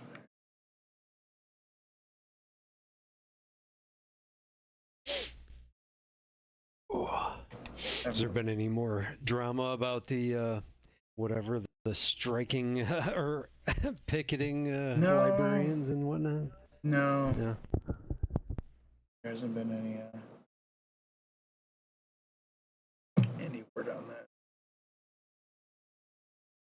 Is the UIC News still like a newspaper, or is that not a thing? Oh, like paper, like printed.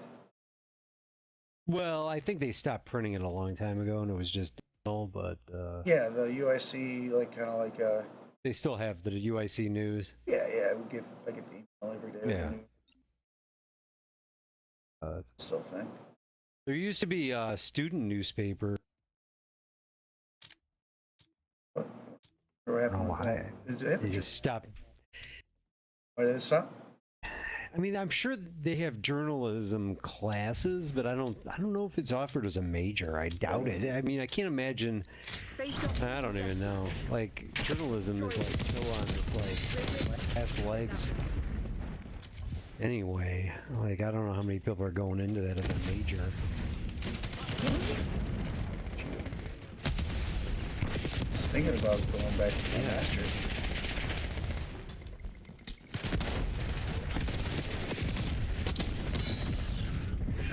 Yeah, the columnist Neil Steinberg talks about it a lot, about how journalism is, I mean, it's just, with all the bloggers and people doing their own thing, it's not a good thing. I wish that it wasn't dying, but I don't see a lot of people going into it in the future.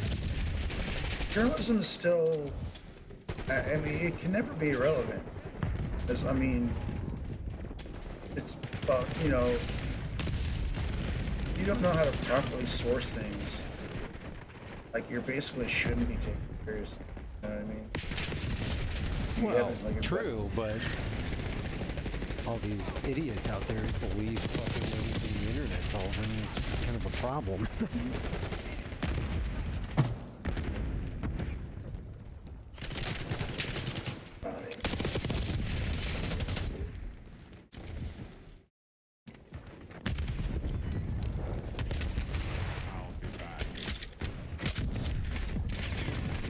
Oh my god.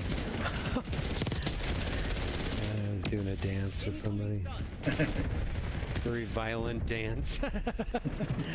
Didn't work dance out of in my death, if you favor. Yes.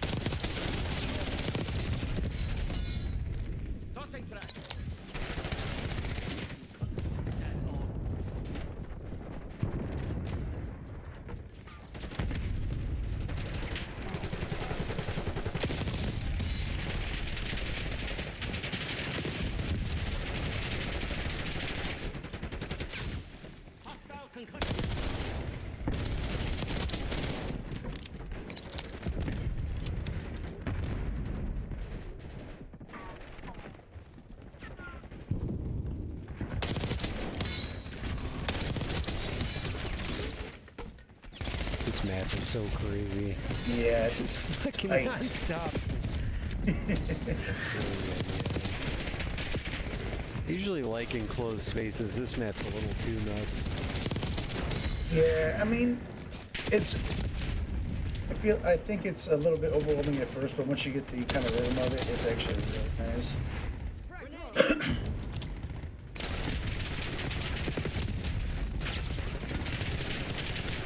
Oh yeah.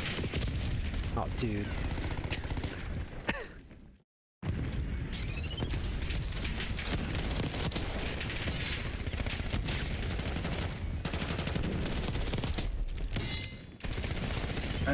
I think, like, the only tip I think I can get on this map, like, whenever they spawn you, run the other direction to the direction that they spawned you. You have a really good chance of flanking. Okay. Huh.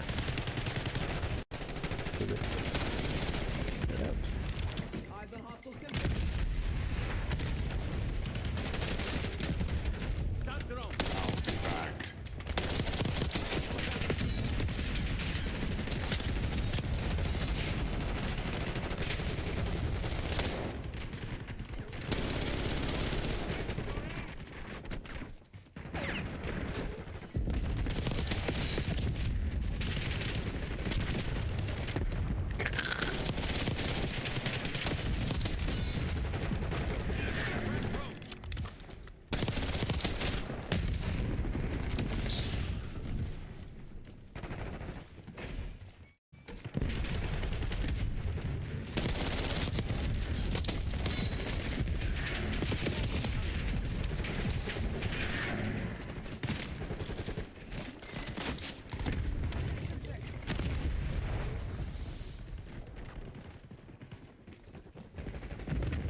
Any music? Not yet. Well, kinda. I was doing, I guess I call it, when I'm trying to cover a song, you know, I'll write down I want to, like, simplify the tablature as much as possible, so I'll write down, like, the main parts, and then I'll try to make what I call a map of it, so I can kind of fit everything on one or two sheets so that I could just kind of glance at it and not have to, like, follow measure for measure. Mm-hmm. I get kind of like an overview, if that makes sense. Yeah. Song. Yeah, so I'm doing that with Anarchy in the UK, which actually is, I mean, the parts of the song are not hard for bass at all, but it's kind of weird. There's a lot more variation in the way that Glenn Matlock wrote it than you would think. You know, you think of Sid Vicious and you think, oh, he just wanged on the E string all day long, all day today. And he probably did do that in, you know, live versions or whatever, but there's like it's a little bit more complicated than I thought it was going to be. So I was like mapping it out, and it's kind of annoying. I was like, what the fuck? Like, he does, like, usually a chorus, it's like played pretty much the same way every time the chorus comes about. But on that song, they do some weird things that are like, they don't follow the same chorus, you know, bass line every time. In Anarchy in the UK? Yeah. At least one is vastly different, and the other two are similar, but they have like a measure or two that's just different, you know, which that's not like oh wow, that's impossible to learn just because they made one little change. But yeah, it's just a lot of curveballs in that song I wasn't anticipating. So I'm doing that. I got that done. I just have to play through it now and see if I can do it. map. Because I have another parody idea to do for that one. Happen.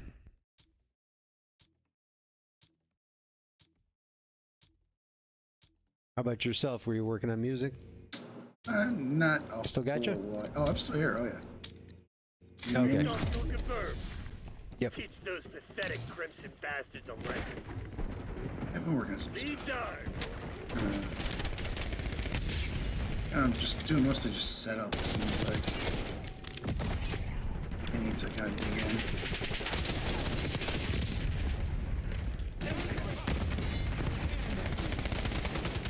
But I've been kind of like on a synth. Hostile concussion spotted.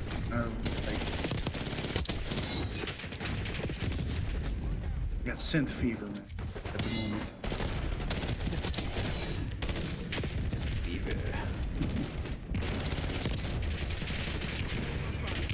I'm trying to experiment a bit on some stuff. Learning Ableton really well. Ins and outs. Yeah, that stuff's easier than working on actual.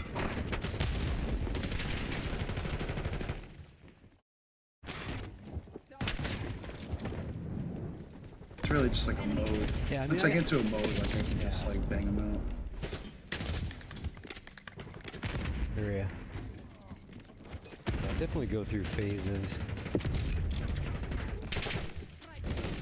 I'm just not. I just like to dabble too much in different stuff, you know. It's like I do writing, I do some drawing, I do some music, and I just kind of keep on going through the merry-go-round, you know. I hear you. My anchor is Call of Duty. Like it's. Well, of course. Well, I mean, it's I come home and like I've been streaming a lot. You know, like I even stream in the morning sometimes. Just like whenever I'm here and I'm chilling and got the time, like I'll play some Call of Duty, I'll stream. On the weekends, like I have obviously more time. I can I got some music. I work on music also like on breaks at work on the bus sometimes. So I got stuff on my iPhone that I can put some songs together. Well, there's this app called Quark Gadget, and it's got like a bunch. It's basically like on iPhone with all these like cool.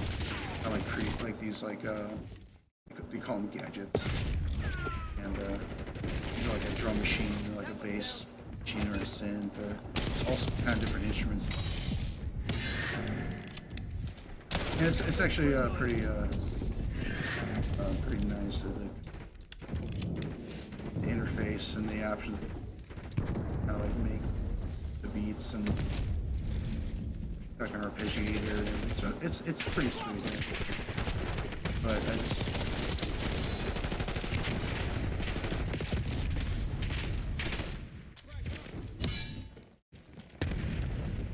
I think I have trouble writing music when people are around me.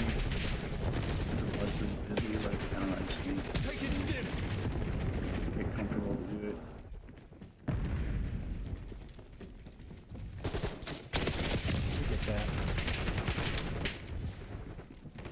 I never understood the people who used to be very trendy to like write in coffee shops. Like people would go into coffee shops and like sit there and like they love, or at least they would talk about how they love to write.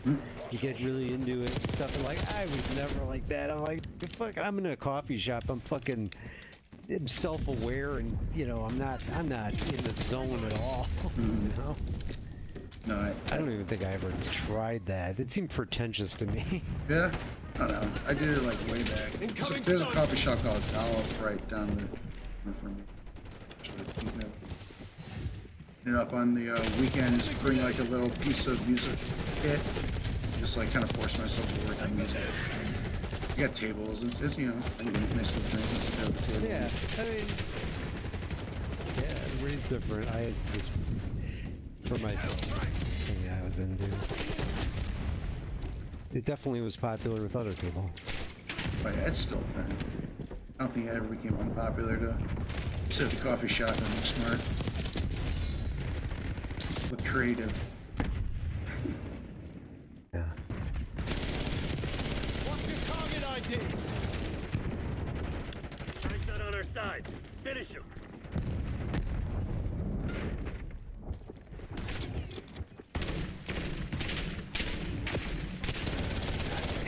Grenade incoming.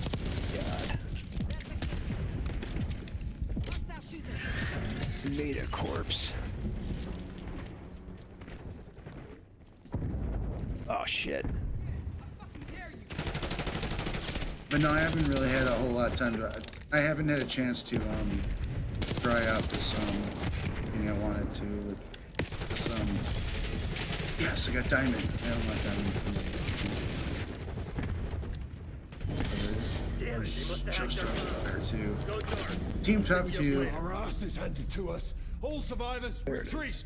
I don't know. I didn't feel. I guess I didn't go positive, did I? No. Did not. Didn't feel like I was. No, we both went. Oh. Still killing it.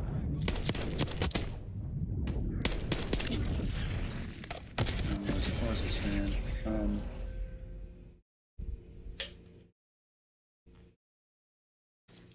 Were you talking about the diamond camo?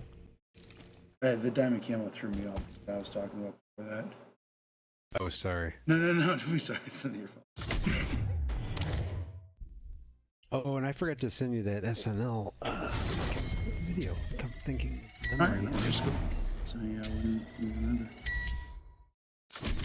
I'm I gonna even post wrote it out. down, and somehow I didn't.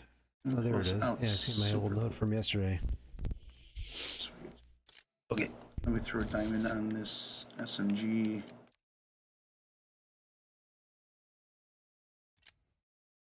Oh, I am 30 out of 33 diamond camo unlocks to unlocking Dark Spine.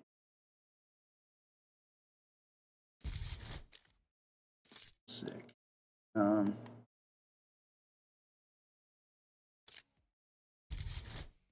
You know what? No. Okay. I think I did all my SMGs. Yeah. All my SMGs are done. All my cars are done. As far as diamond. I think. I'm going to assume so. I'm going to do LMGs. Okay. Sorry. All good. And yeah, I've definitely got the the guitar amp thing on the plugin using. I don't remember what the name of it is. It sounds great. It was giving me really bad latency, but I did a little research on ways to possibly fix it, and but I haven't had a chance to try that yet. So I've been messing with synths more than guitar stuff, but I definitely have a vision, which is really good. It's usually more than I got.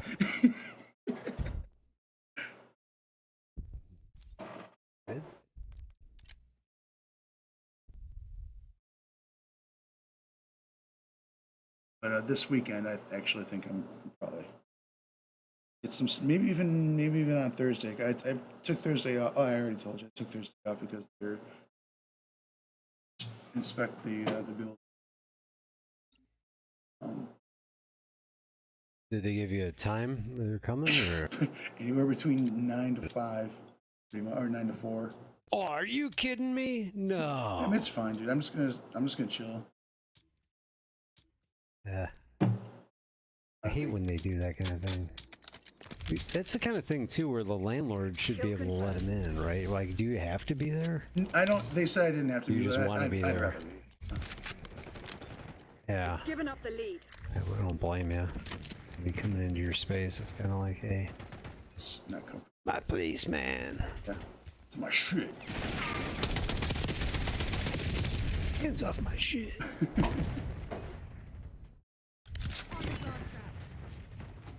First, whatever. I'm also I got my cats too.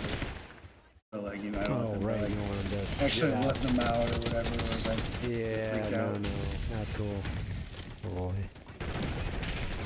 Excellent. Hostile sentry turret active.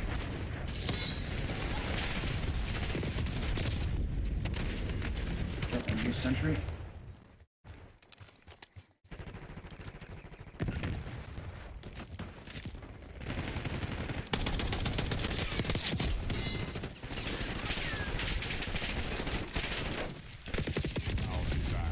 Trying to bust this thing up, man. Come on, dude. Fucking blow up. Sentry turret, bastard. Still. Smashing it. Or you It's trying to down. melee I it? finally got it. Yeah, I meleeed it. And I was shooting it too. Yeah, like 15. I was behind it. I was alright. Launchers are really good on this. I think just one launcher shot will sentry.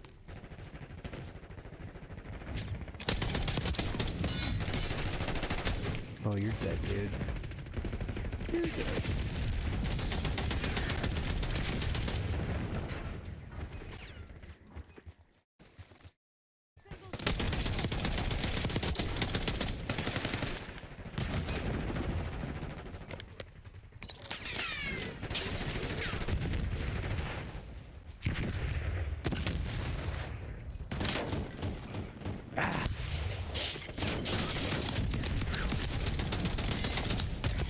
Still working my way through your monster drinks. I'm drinking one right now. Oh, are you serious?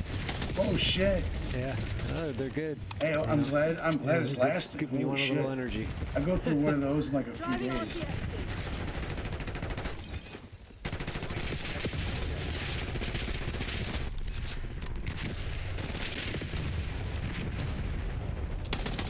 Yeah, those. Do the trick.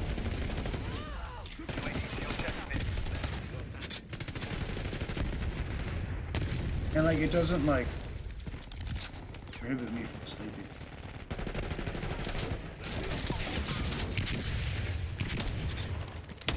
It doesn't prevent you from sleeping? What's that? It'll that's it. it'll like perk me up, but sometimes Yeah. I'll sometimes like on the weekends I'll be drinking monsters and I'm like, I'm gonna take that.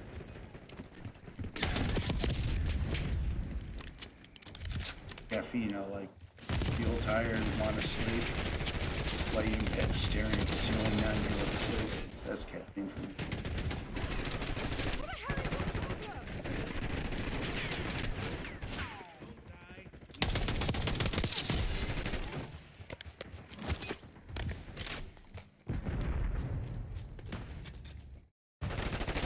Come on. 2 shotguns. Hits on one guy and he didn't go down. Give me a break. Oh, seriously? What are you using? Yeah, I mean, I was at a little bit of a distance. Shit, I think it's still on the fucking first one. Marine, I think it's called. Shotty? Yeah, isn't there one called Marine?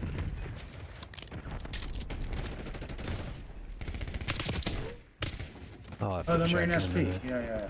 Really? That should be like, if you're close enough, that should be. Well, I got it set with a long barrel for distance, so even so, it's like depends. Come on. I just must have like hit the guy fucking in the shoulder or something. I don't know. There. I don't know. Maybe I haven't used a shotty. I haven't checked, but I might do.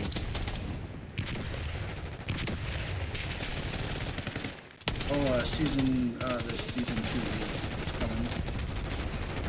I don't know if it's coming this week or next week. They're right where we want them. The Teenage Mutant Ninja Turtles are coming, bro. Oh, really? Hell, you bet. I'll be back. And I know that's very exciting. Yeah, that was a little after my time. I was not following those guys. I figured it was right at the end of that time. I definitely had Ninja Turtle action figure. I watched this. But it was just like right after that, I was right at the ass end. Actually, because like that was like late 80s. First popped up. And they got really popular. Stand down, Crimson. Oh, wacky concept. They're turtles and ninjas and they're teenagers. That's nuts. Never heard anything like this ever. It's a phenomenon. But hey, it still has staying power. They're still putting out games. They're coming to Call of Duty. And so is like skins or?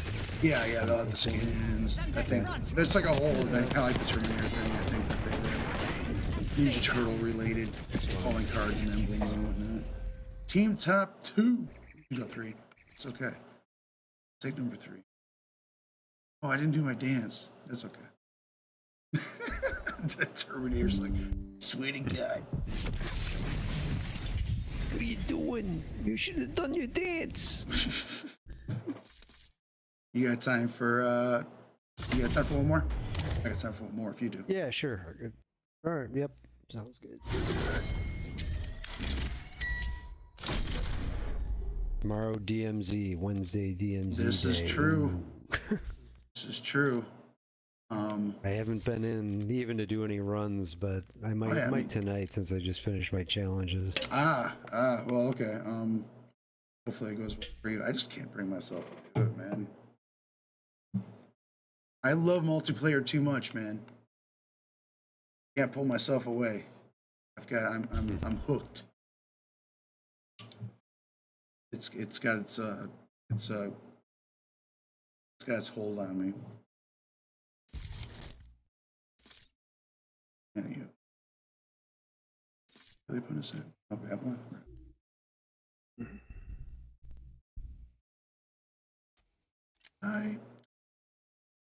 I'm gonna. Are you still running the SP, or are you running something else now? I guess I could change it up actually. What map are we on? Babylon. Babylon.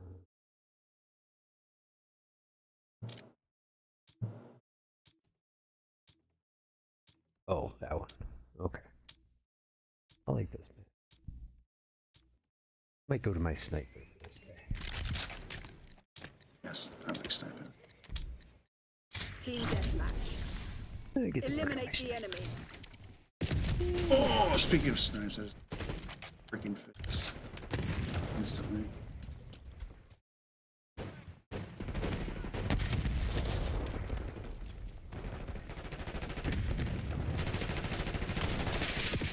Oh.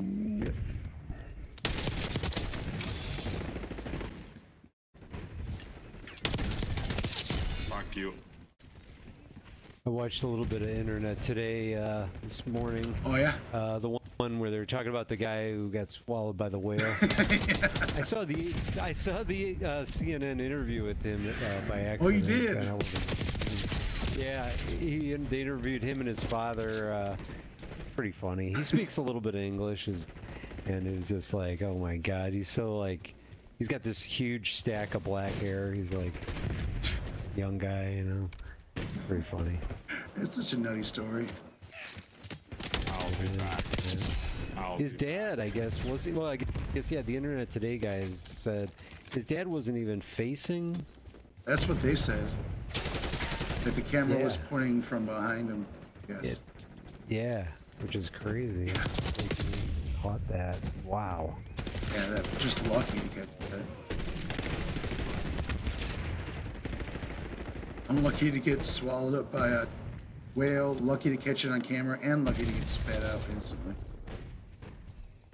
Yeah. It's interesting that the wind, or the, whatever, the esophagus, whole pipe or hole or whatever is not large enough, so it couldn't have swallowed him if it wanted to. I wonder if it was like, was it the boat, or what is like, can they not swallow like something the size of a person? I'll be back. Yeah, even a person would be too big because they're used to like eating just lots of small fish, I guess. Yeah. Just open their mouth and let the fish come in. Yeah. Oh shit.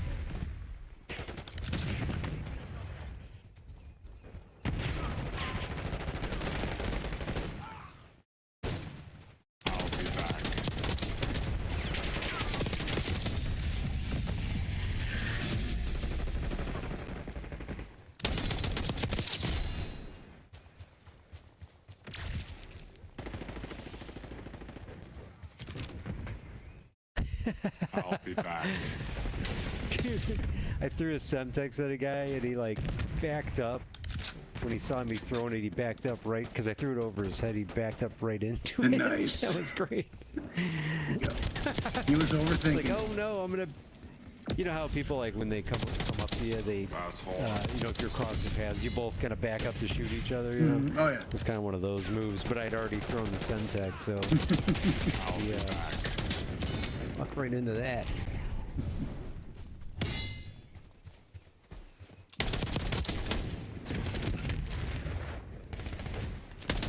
Shit.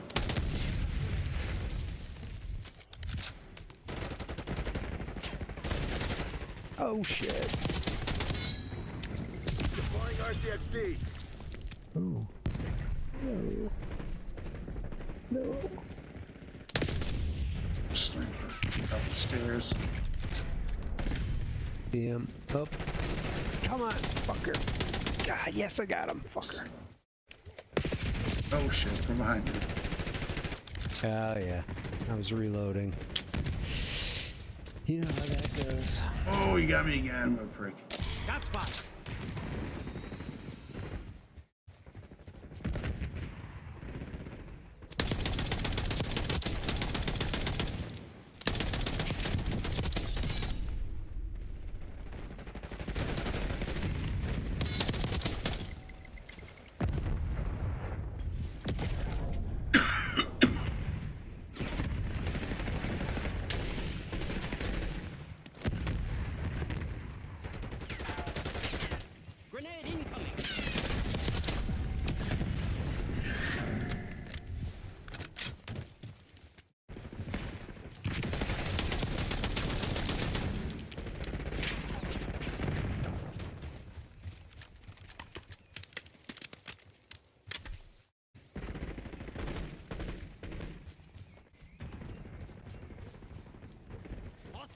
We're ahead, but stay alert. Marshall's people are no fools.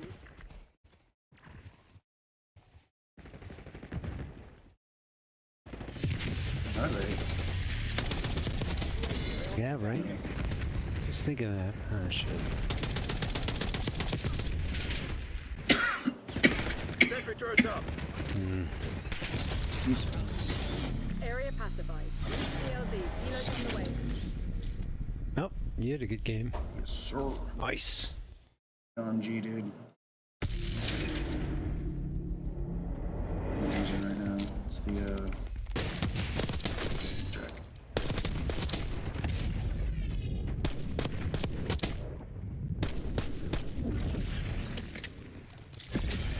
Alright. You wanna see Terminator get funky? Let's go. Sure.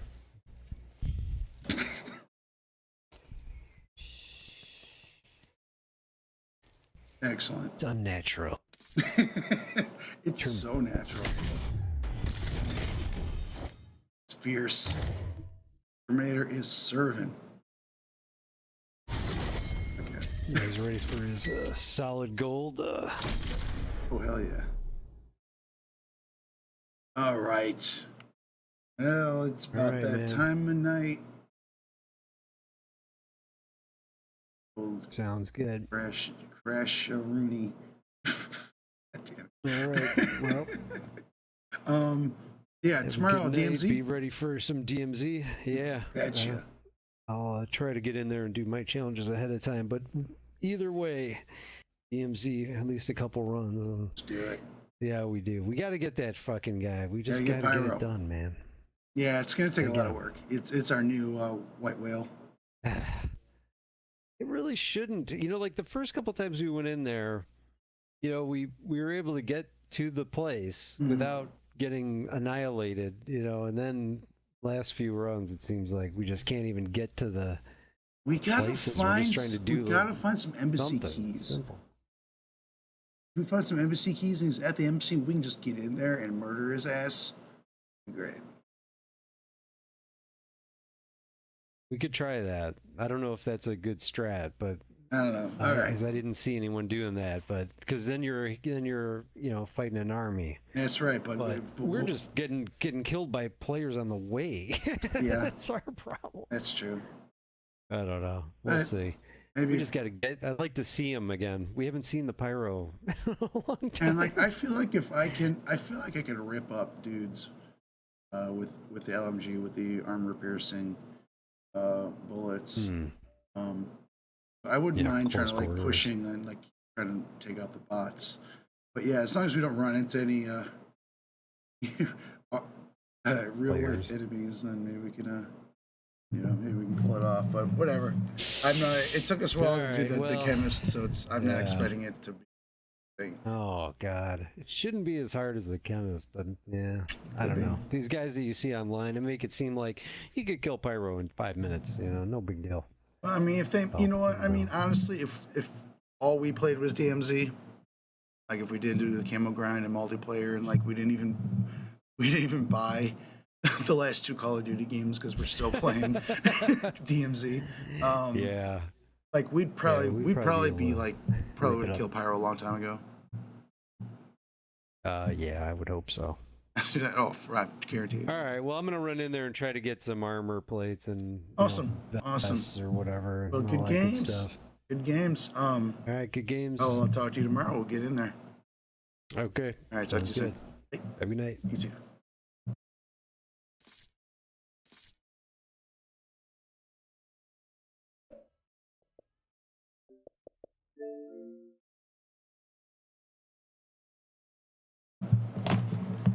And you have a good night too. Whoever's watching. Peace and love.